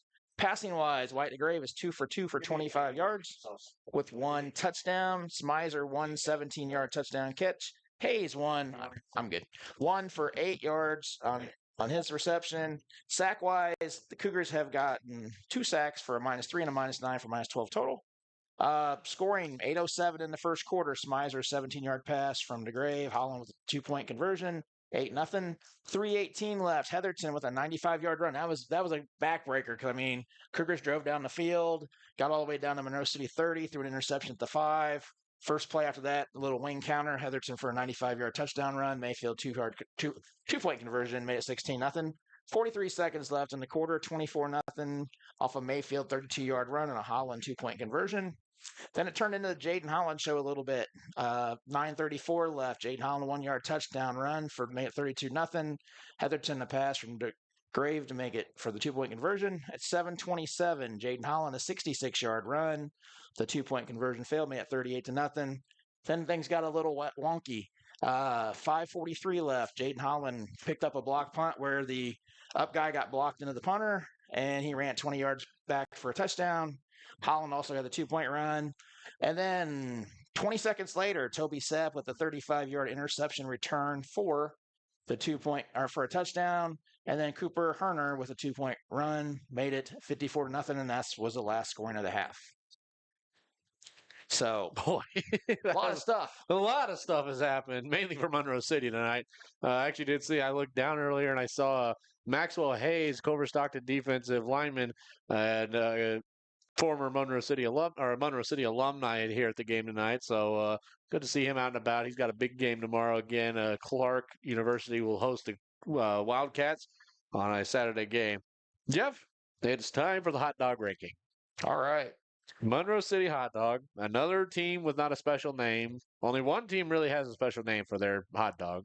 You got the Cougar dog and you got the Bird dog. I like the Bird dog. The Bird dog name is creative. I like that one for South Shelby. So the Monroe City hot dog, grilled. I got a grilled one. Delicious. They got it charred up right and everything. Of course, typical condiments on it. Ketchup and mustard for me every single road game that I've done this year. We've done 4. I did not do Mark Twain. I forgot to grab cash. So Mark Twain, sorry, you're off the list. The Monroe City hot dog, 8 out of 10. I very much enjoyed it. All beef hot dog. They grilled it. I love it. I love a grilled hot dog. I love when you put some charring on it, burn it up a little bit. And I very much enjoyed that hot dog. It was very good. So it's up there. It's right behind the Cougar dog, which has a 9 out of 10, of course, depending on who's cooking it and how it's cooked. The Bird dog was a 6 out of 10. Wasn't very much of a fan of it. I loved the name, but wasn't a fan of it. The Brookfield Bulldog, 8 out of 10. It was greasy, juicy, just really good hot dog on a flat top. The Macon dog was a 5 out of 10. I could immediately tell what brand of hot dog they were using, and it was not a beef hot dog. It's bad when I can tell the brand of the hot dog when I bite into it. I know my hot dogs, Jeff. All right, so here's my question for you: Have you had all grilled during football season, or does any places have the rollers? I think every place has been grilled. But it's some places are on propane or char grills, but most places have been flat tops as of late. Everyone's been getting them Blackstone grills, which I love a Blackstone grill, but a hot dog is not meant to be cooked on a flat top. I'm sorry, but there have been places that have done it right on a flat top somehow, and I'm like, all right, you pass. So all right, so now interesting question for you as well, since we're talking hot dogs. When it goes to basketball season, does the taste go down with the rollers, or does it stay about the same? It matters on how long it's been on there. Okay. That is for me. If it's on there pretty long, it's my favorite. If it's not been very long, like it's still fresh, then I'm not very much of a fan because it just hasn't really had much time to actually really cook. It hasn't really had much time to really go. So, I've liked my hot dog sitting on a little longer than it really needs to be for some people, but yeah. Get the split sweat almost? Yes, there you go. Exactly. But But yeah, I immediately knew what brand of hot dog. I'll tell you that after once we take another break here. So So next season, or for football season, just planning ahead for you. okay, let's take a look here. So we'll have. Oh gosh, we got to go to Centralia next year. Oh, well, So yeah, we do. you have the hot dog option, or you can start the nacho option. Are you a nacho guy? Not much. I'd try it, but again, I got to get all the road games that we didn't have this year. We got Palmyra. So the third year of this program will be the nachos. Switch the nachos, or we go back and revisit to see if the dogs have gotten improved over your Yeah. rankings. Well, of course, we didn't get to try the Palmyra hot dog, the Centralia hot dog. Who else did we? Scotland County, we didn't get to try. And of course, this is all going to matter. We might have one more road game, and I might Clark have to County try. next year. Yep, Clark County. We'll try the Clark County. What did they call it? The Indian dog or I am not for sure. Clark County? What else did we have? I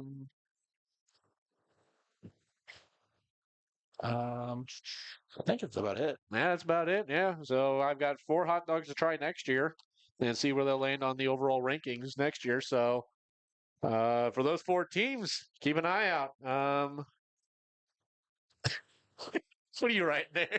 I'll show you. Okay. Let's take a break. We got 12:16 remaining. We'll take a break. Arnold's Funeral Homes in Canton and Lewistown have been serving the area community for 5 generations. They're thankful to be an important part of the community. They provide compassionate funeral and cremation services to the community with a focus on honoring the memory of loved ones. They also offer professional and respectful services to support families during difficult times. That's Arnold's Funeral Homes in Canton and Lewistown, family service since 1898. With the winter weather ending, your car is going to need a real deep cleaning, but you can't find the time. Take it to Sharp Custom Detailing in Lewistown, Missouri. They'll make your car look like it just came off the lot. Give us a call at 660-341-1269. From feed and fuel to fertilizer and farm supplies, Farmers Co-op has what you need. Call Mike Stauffer at 660-342-6788 and let your co-op keep your farm growing strong.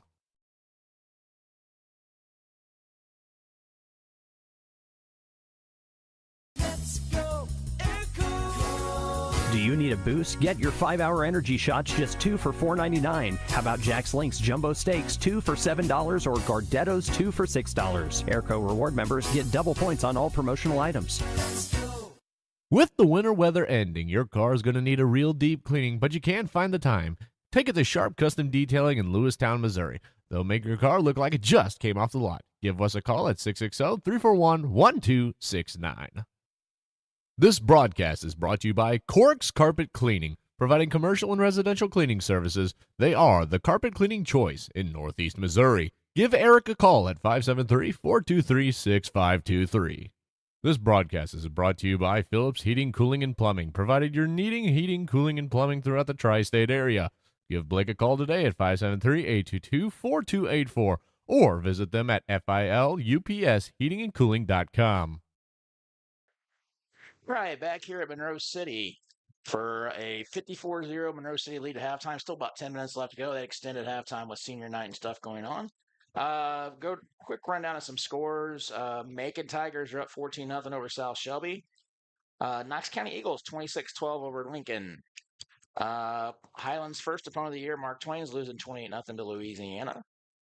Keep traveling down a little bit. Handel's up 28-6 on Marshall.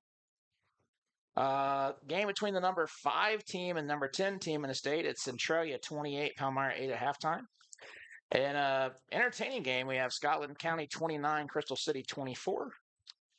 And, I hit the wrong button there. We have North Shelby 38-16 over Schuyler County. Clark County, Highland's next opponent next week's up 24-6 over Westran. Quincy High is up over Sterling 10-3. Going down a little farther, Paris Coyotes, who the Lady Cougars will play tomorrow, is up 40-6 against Slater.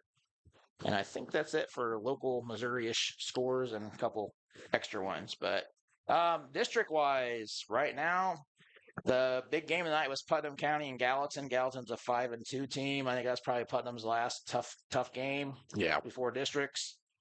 Scotland County will have have Crystal City Night. They're playing a high-scoring game.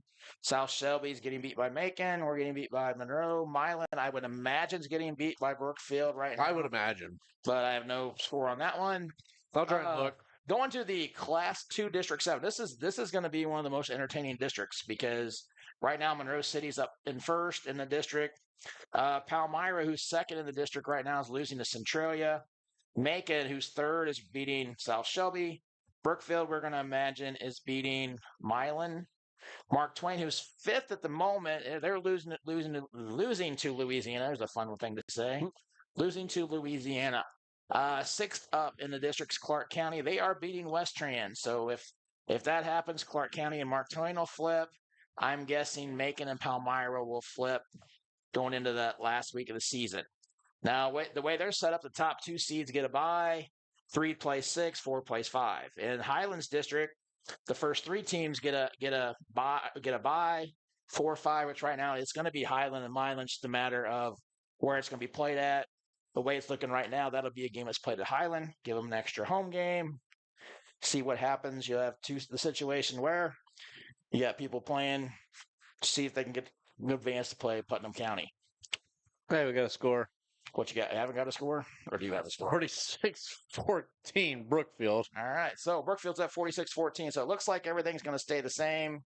I'm determined to say Class 1 District 8 is set. I mean, you never know. I mean, you have here's the thing. If Highland can manage to beat Clark County next week, that's going to give them more. Even if it gives them more points than South Shelby, you go head to head. If a team below you has beat you, that puts South Shelby up. So right now, 1 through 3 is pretty set.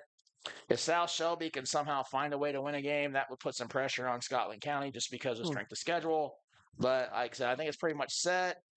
Should hopefully get a game for Highland at Highland, but we'll see what happens. I mean, weirder things have happened. We'll have the battle of land. Milan, Highland. There you go. I'm sorry, I had to make the joke. Good. Next, coming up, Highland activities tomorrow morning. The Marching Highlanders participate in the Quincy Oktoberfest at 10 o'clock at the parade.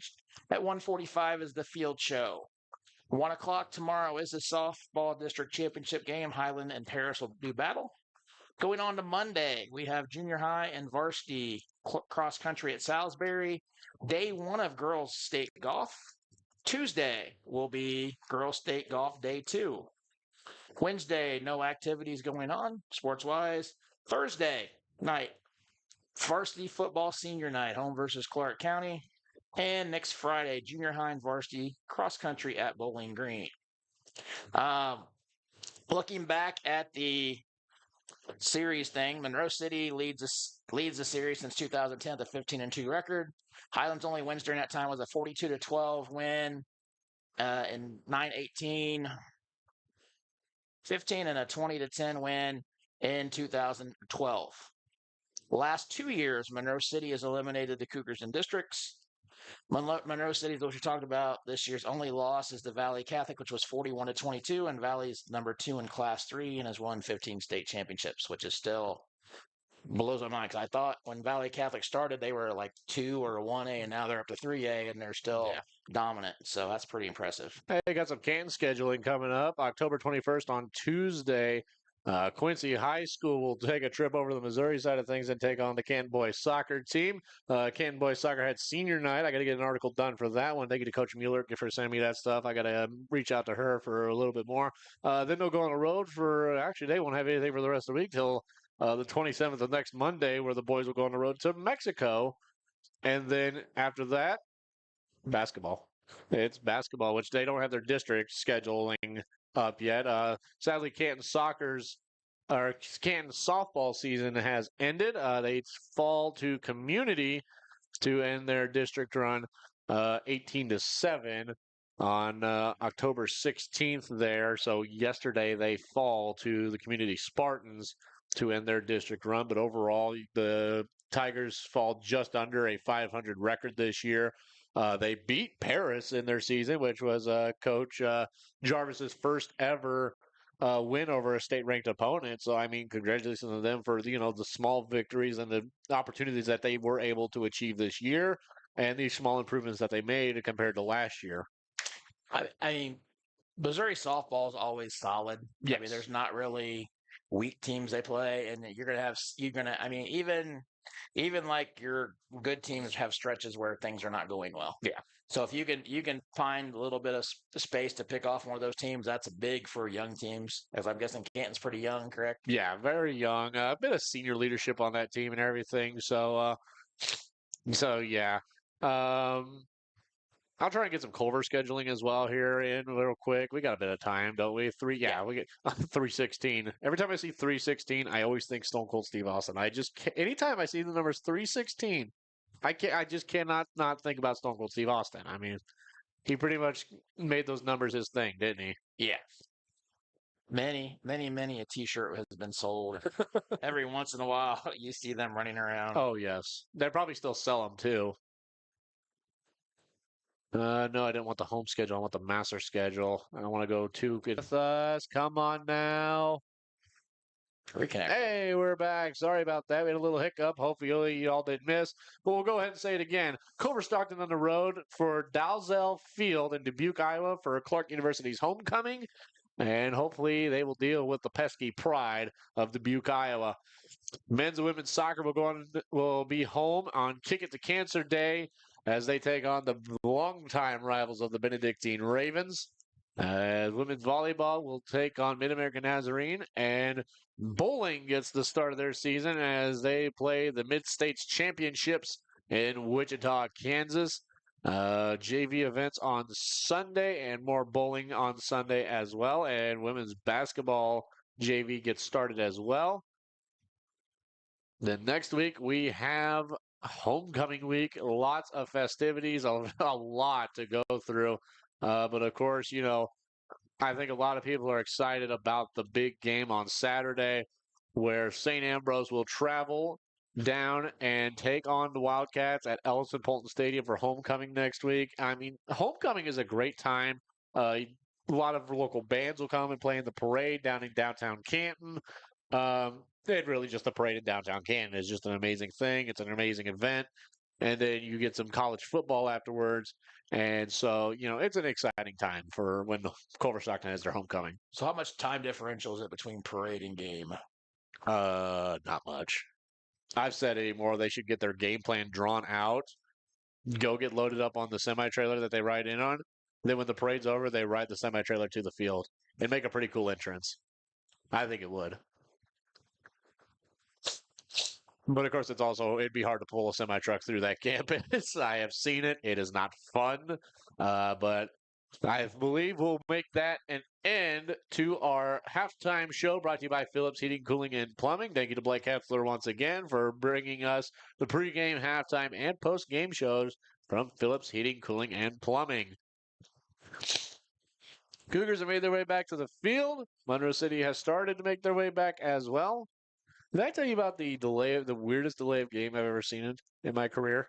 I believe you did. I don't know if you told the audience about the team not coming out in time from halftime. Yes, it was Texas College in the season opener actually this year for the Wildcats. Yeah, we were sitting there, we're just waiting. We're like, where are they?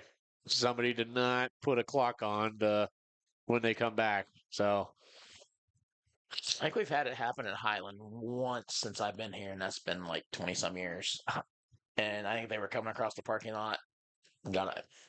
And the official just threw the flag up, or yeah, it was either Highland or another team, but it was that's one of the weird things about I've always hated about where our locker rooms sit because it's a good walk to the field. But at the same point, I mean, your options are go sit under some trees, off by the softball field. You can go in the end zone like you do in junior high, but then it just kind of.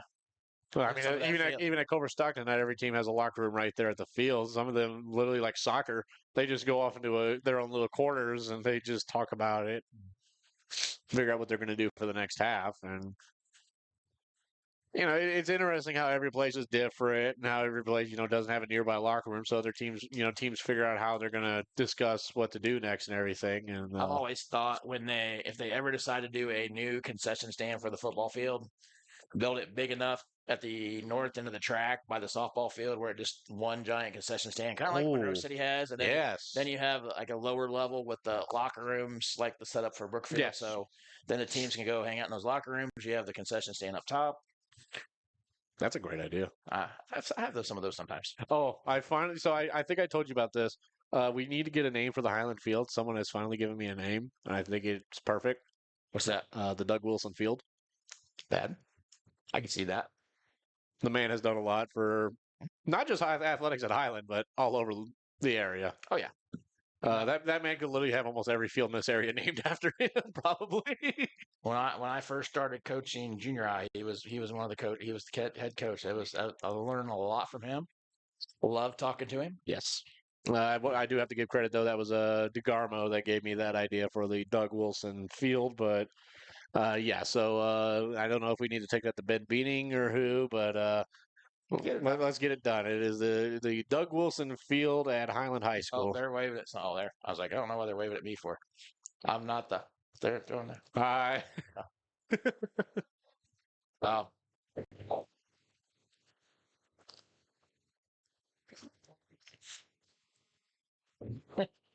We are being the relay. We're being the relay people.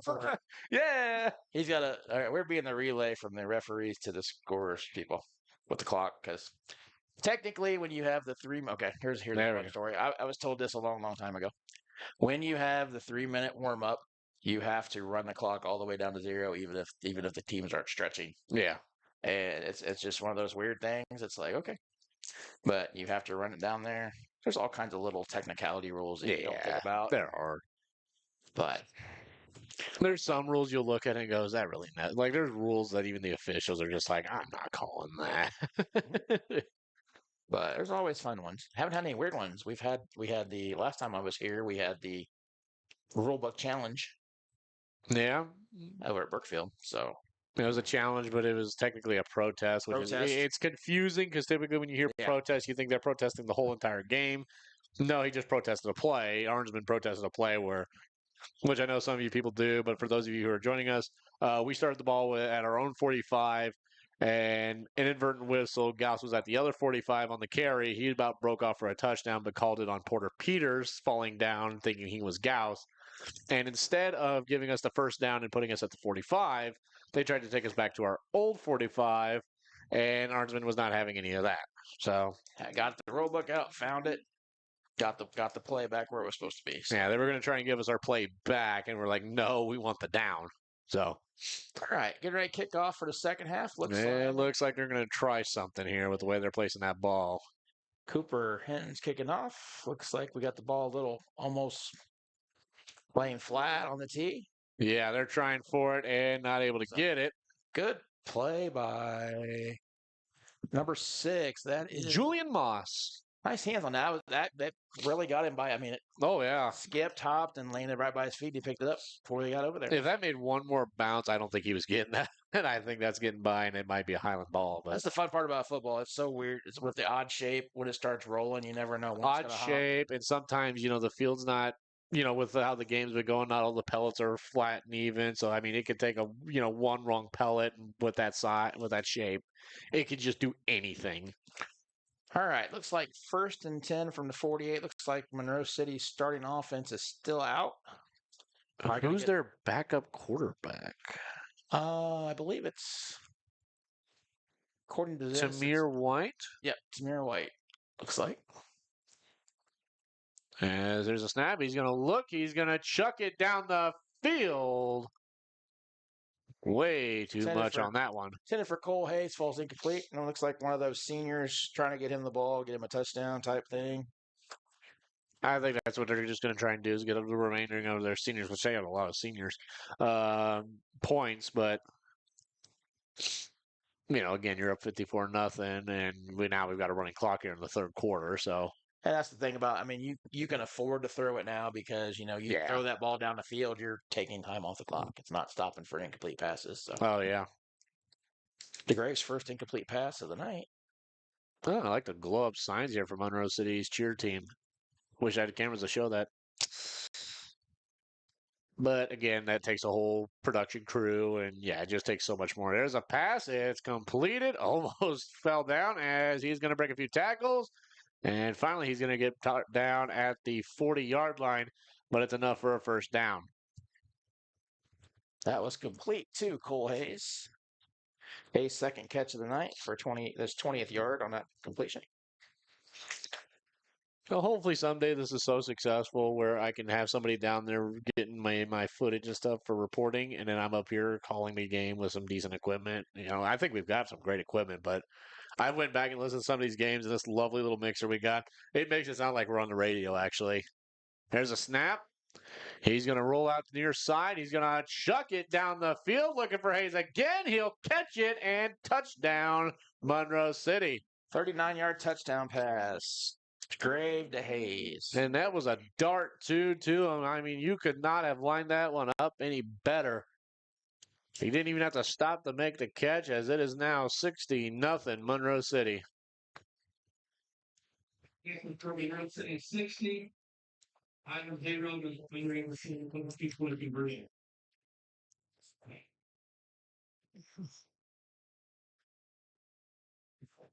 It's his third catch for 59 yards.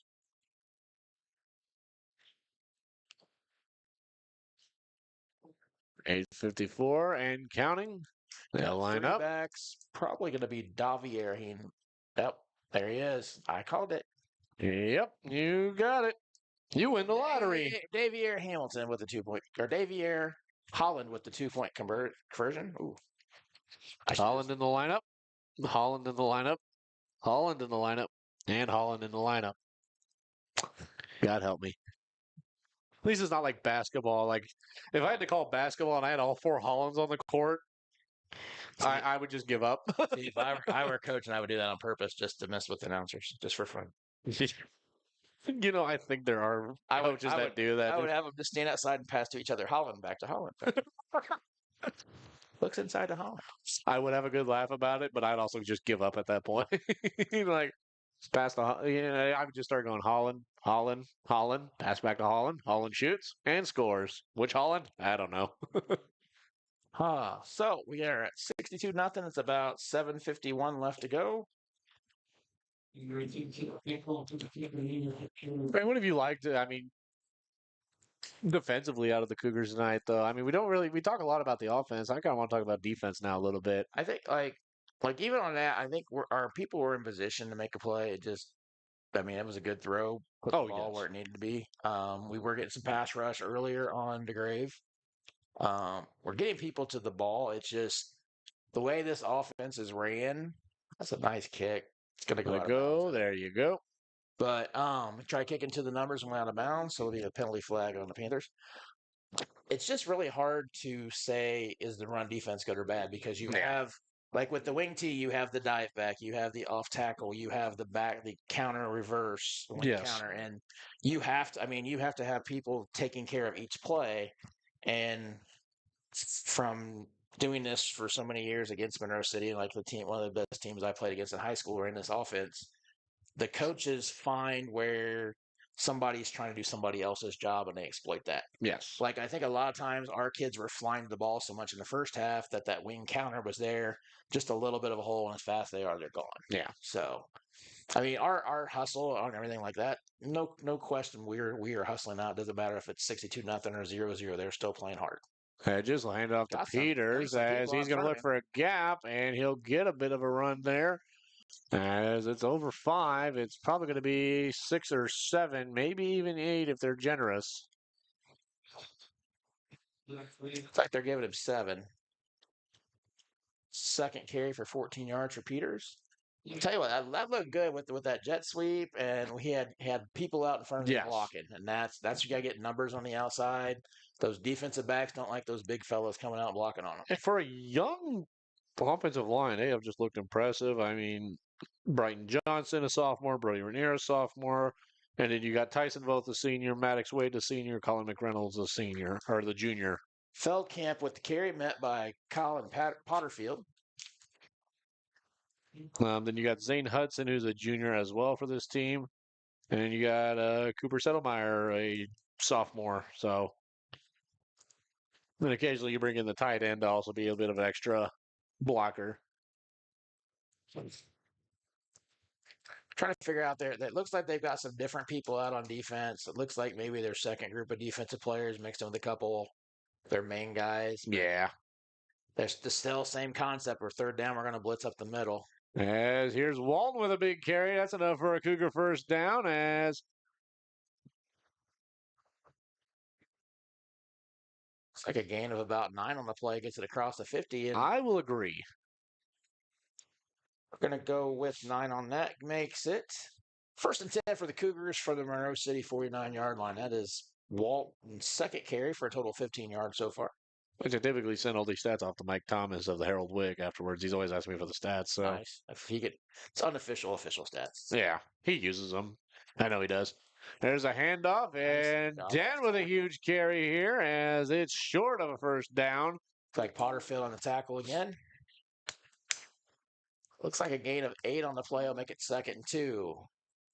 That is Dent's 19th carry of the night. Gives him 43 yards. This is one of those spots where, get the ball moving, get a little bit of rhythm going, get you some points. Yeah, you just got to look for the points here. Most of the year the Cougars have been averaging 20 points a game, but late in the season as the schedule got harder, they've been struggling to get to the 20 points. They got it against Palmyra. They weren't able to get it against Centralia. Or no, did they get it against Centralia? Sometimes I need that. I just need past scores so I never can remember. Because now I just question myself too much. Mission website's always good for those things. Yeah, you're right. Looks like 3rd and 2, gain of 1 on the play for Dent. The I formation's working out pretty good. They're getting the lead blocker in there quick. They've gave it to the fullback a couple times too. I like the I formation in offense because you've got 2 options for for the run game. And actually, you got 3 options here as the Cougars are going to show off as Dawson Hedges with the quarterback draw and Caden Walton just getting behind him and you are going through there whether you like it or not, and he just helped push him through. Gain of 8 on the play gives them first down. It's 1st and 10 Highland from about, I'm going to call it the 33-yard line. So, yeah, you've got 3 options for the run game on the I formation. You got your 2 backs. You got the quarterback.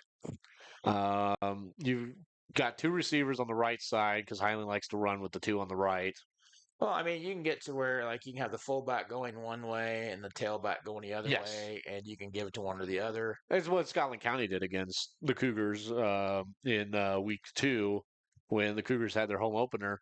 And in the second half, they just continued to shove the ball down the field, and the Cougars just could not find a way to get stopped. That time, they'll hand it off to Dent. He's going to gain a couple more. Looks like, yep, we're going to call it. We're going to call it 2, so we're on 2nd down and along 8. So 2nd and 8. Clock's ticking pretty quick this quarter. Cougars on the left hash mark.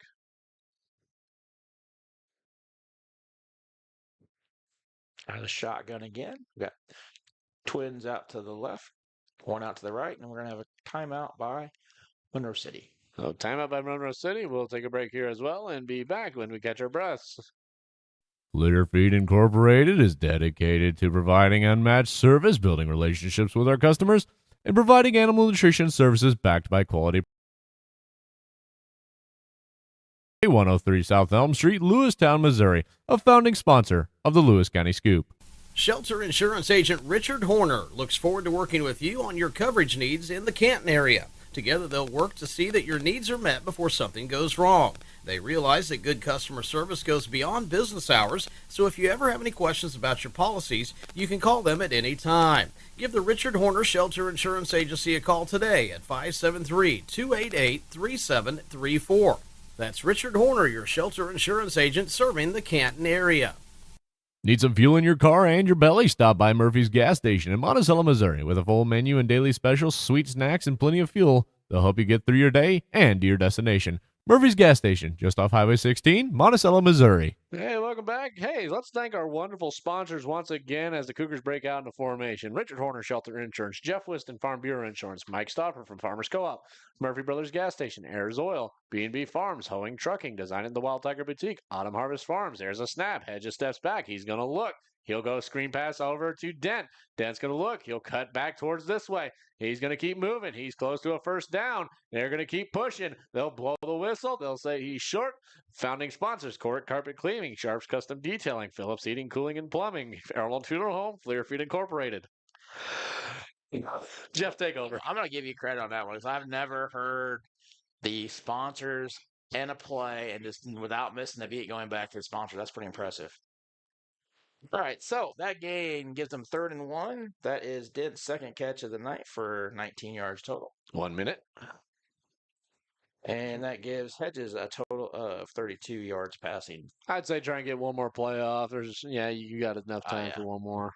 Play clock wise, you got 6 seconds left. So you're going to have to get maybe 2 off. I mean, 1, maybe 2. We'll see what happens. Big blitz up the middle. Once again, I tell you what. Yeah, it'll be short again, so it'll be 4th and 2 now.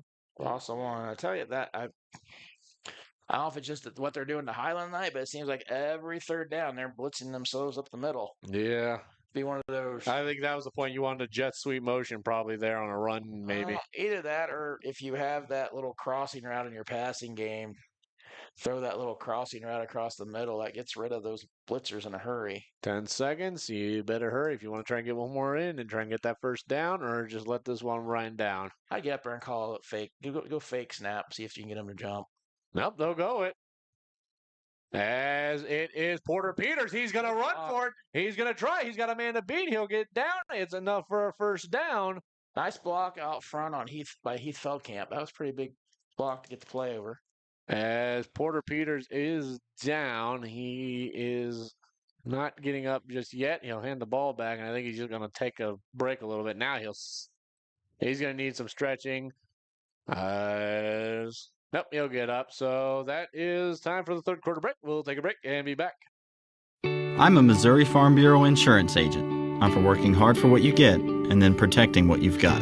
Your home, your vehicles, your life. I'm for making an honest living and taking pride in what you do, and for giving back to the community I call home. I'm for serving my clients with the respect and dignity you would expect from the farmers that started this company. And though I know you probably hope you never need me, I'm here for you when you do.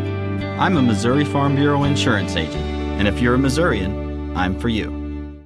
Need rock, sand, fertilizer, grain, or feed hauled? Hoeing Trucking LLC has you covered. With over 25 years of experience, we deliver fast, reliable service across the Midwest. Family owned and built on trust, we move what matters, safely and on time.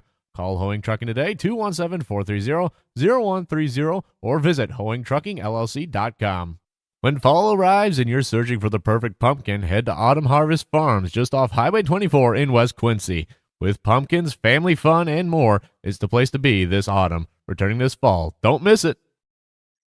Well, we don't know what's going on. I think there might have been a flag we might have missed. I'm not sure. Got all the confusion of Peters being down for a little bit. Looks like they end up calling probably a holding call. Oh, boy.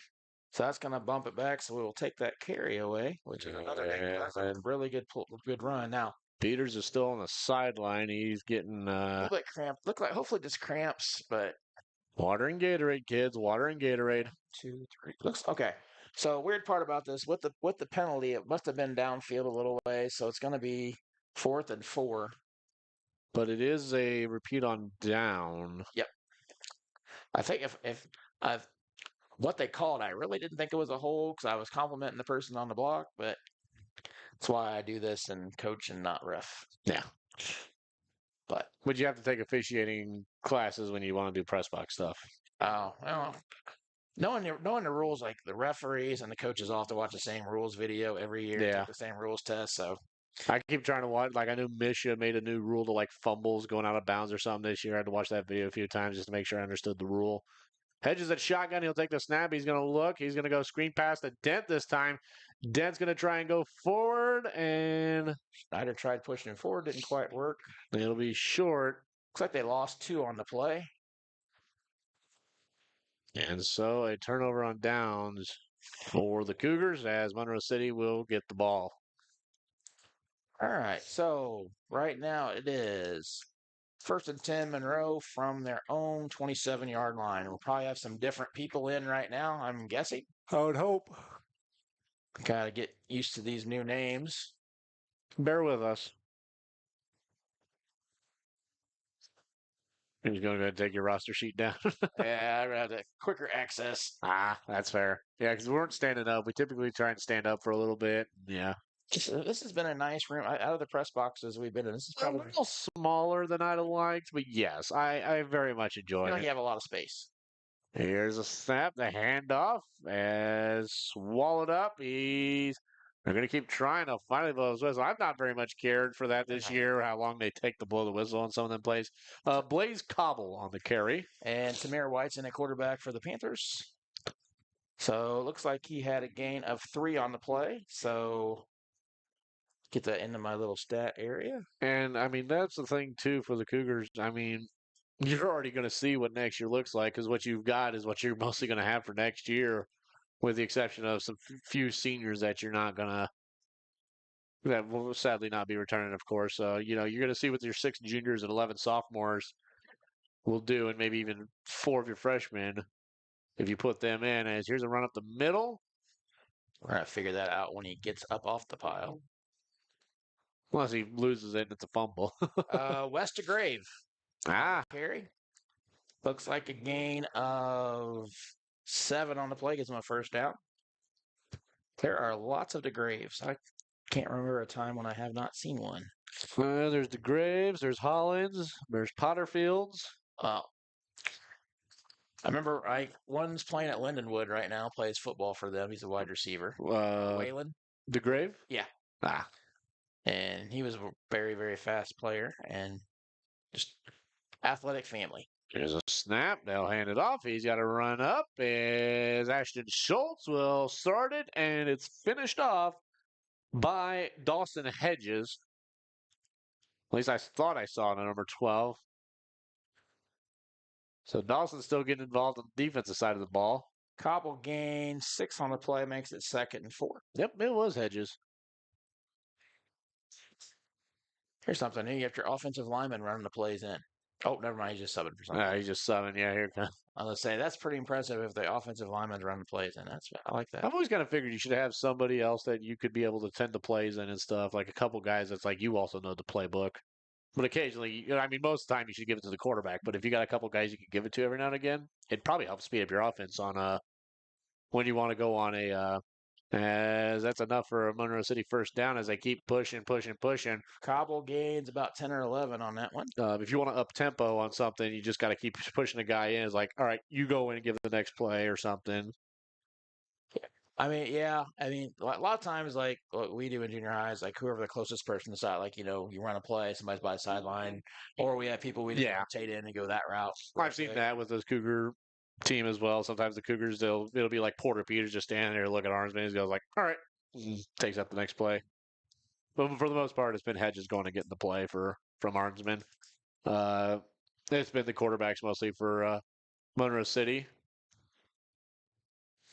If you tell the quarterback that you don't have to worry about miscommunication between here and there. Oh, no. As loses the tackle there as it's the number 10 of Zach Reyes as he'll score and puts up more points for Monroe City. A 44-yard touchdown run. 68-0 to score. It's his first carry. I believe he was the punter, if I remember it correct. Reyes? Yes. No. No. 50. Who was the punter? Oh, he might have actually. Yeah, he might have been the punter. I was thinking the kicker. Sorry. Yeah, kicker. I saw him enough. That was the Burgess kid. No offense to Bird, I don't mean him that way, but I mean he was out there kicking a lot of football tonight. Didn't sound like I was mad at the kid or something. I doubt it. Line up it in the back of the end zone. Complete to number 13. That is Joey Pearl. That sounds right to me. The sophomore. And that makes it 60. Oh, that's at 70? 70. 70-0 with 6:43 to go. Oh, hold on. Penalty flag. Oh, never mind. Let's take that off. Bring it back. Reel her in, Jeff. Oh, It's a big one. they got a false start on the Panthers, so we're going to redo that. The littlest of twitches sometime. Have we had a false start everyone but the center in the NFL this year yet? I have not seen one, but You know it'd be like the first thing on the highlights for the week. there was one referee that said gave somebody a penalty for giving them the business. I remember right. That was like college, like years ago. It's like number 50. He was giving them the business. There you go. That was the one. There's a Right, so snap. They'll try it again, and he'll just chuck it away. So, hey, the false start helps the Cougars as they're able to stop the 2-point conversion, and so it'll be 68-0. Good pressure by hitting on that. The freshman has definitely just been everywhere. Hinton has just shown up this year as a freshman. There's lots of bright spots. I mean, like I said, with being the rec going to drop to 0-8, it's not fun, but there No. has been bright spots throughout the season. I mean, And I think I said last week, I think it's now with this game, after the Macon game, is a 24-game losing streak for the Highland Cougars over the last 3 years. The last win was against Macon. Yep.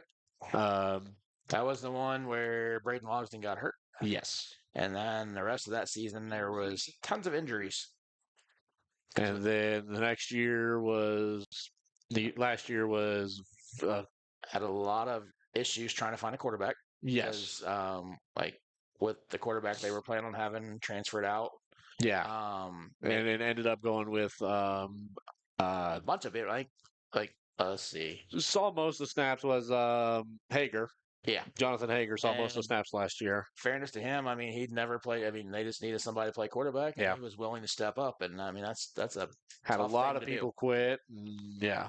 So where we're at right now is just numbers are not where we would like them, but the people that are here want to be here, and that's all you can ask. And you're seeing lots of good positive stuff out of that. Levi Dent will pick it up. He's going to just drive forward and brought down by the 6. 6, Julian Moss. Yeah, I go with 6. I think he came off that tackle there. As we are down to 4 minutes and 40 seconds here in the fourth quarter, 68-0 is your score. As the clock slowly winds down, and we'll probably be one of the first games done tonight. We'll try and get you some other scores in our post-game show.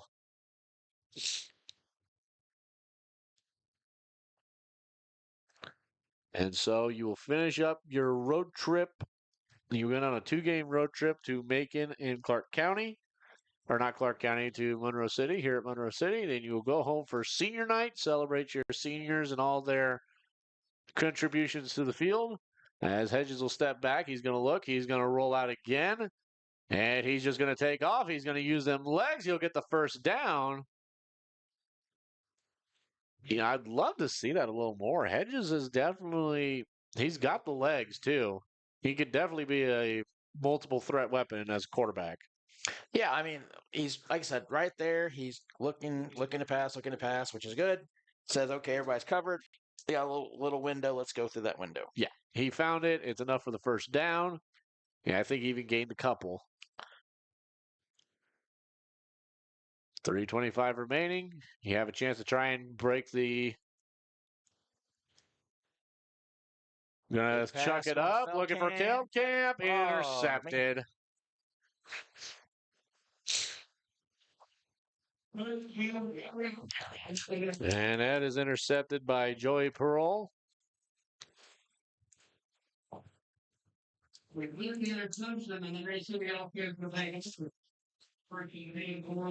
interception of the evening for the Panthers.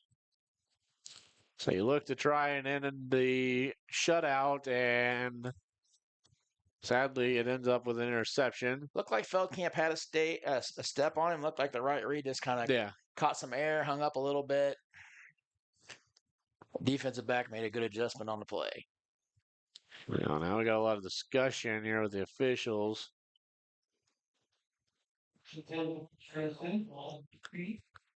Should be about 3 plays away from this one being over, it looks like. 2:20 left to go in the game.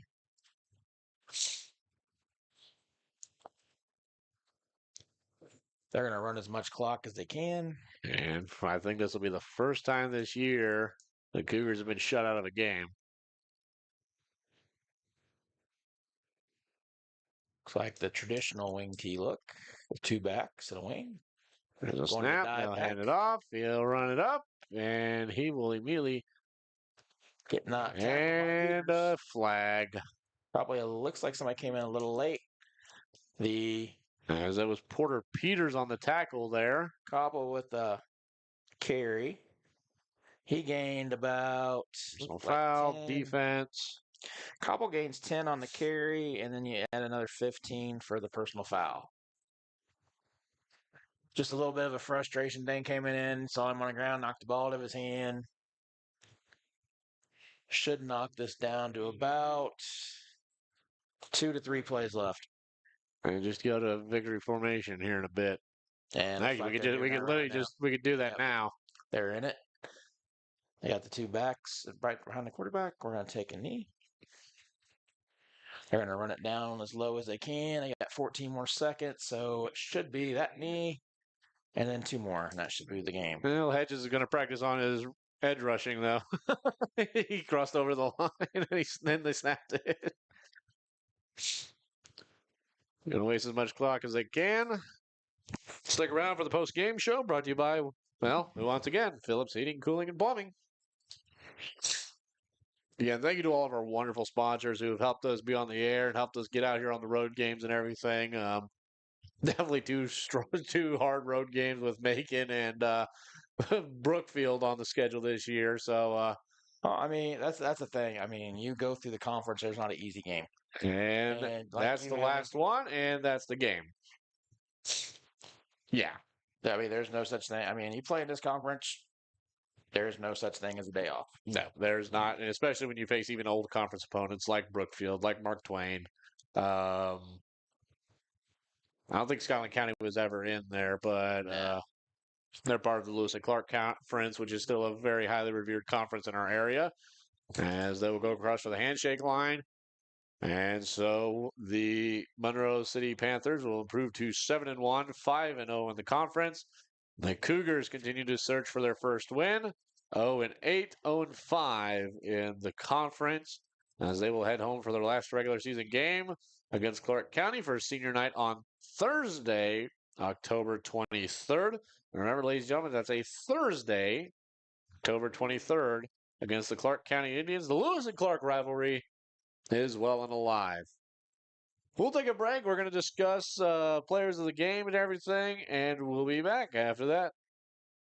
From feed and fuel to fertilizer and farm supplies, Farmers Co-op has what you need. Call Mike Stauffer at 660-342-6788 and let your co-op keep your farm growing strong.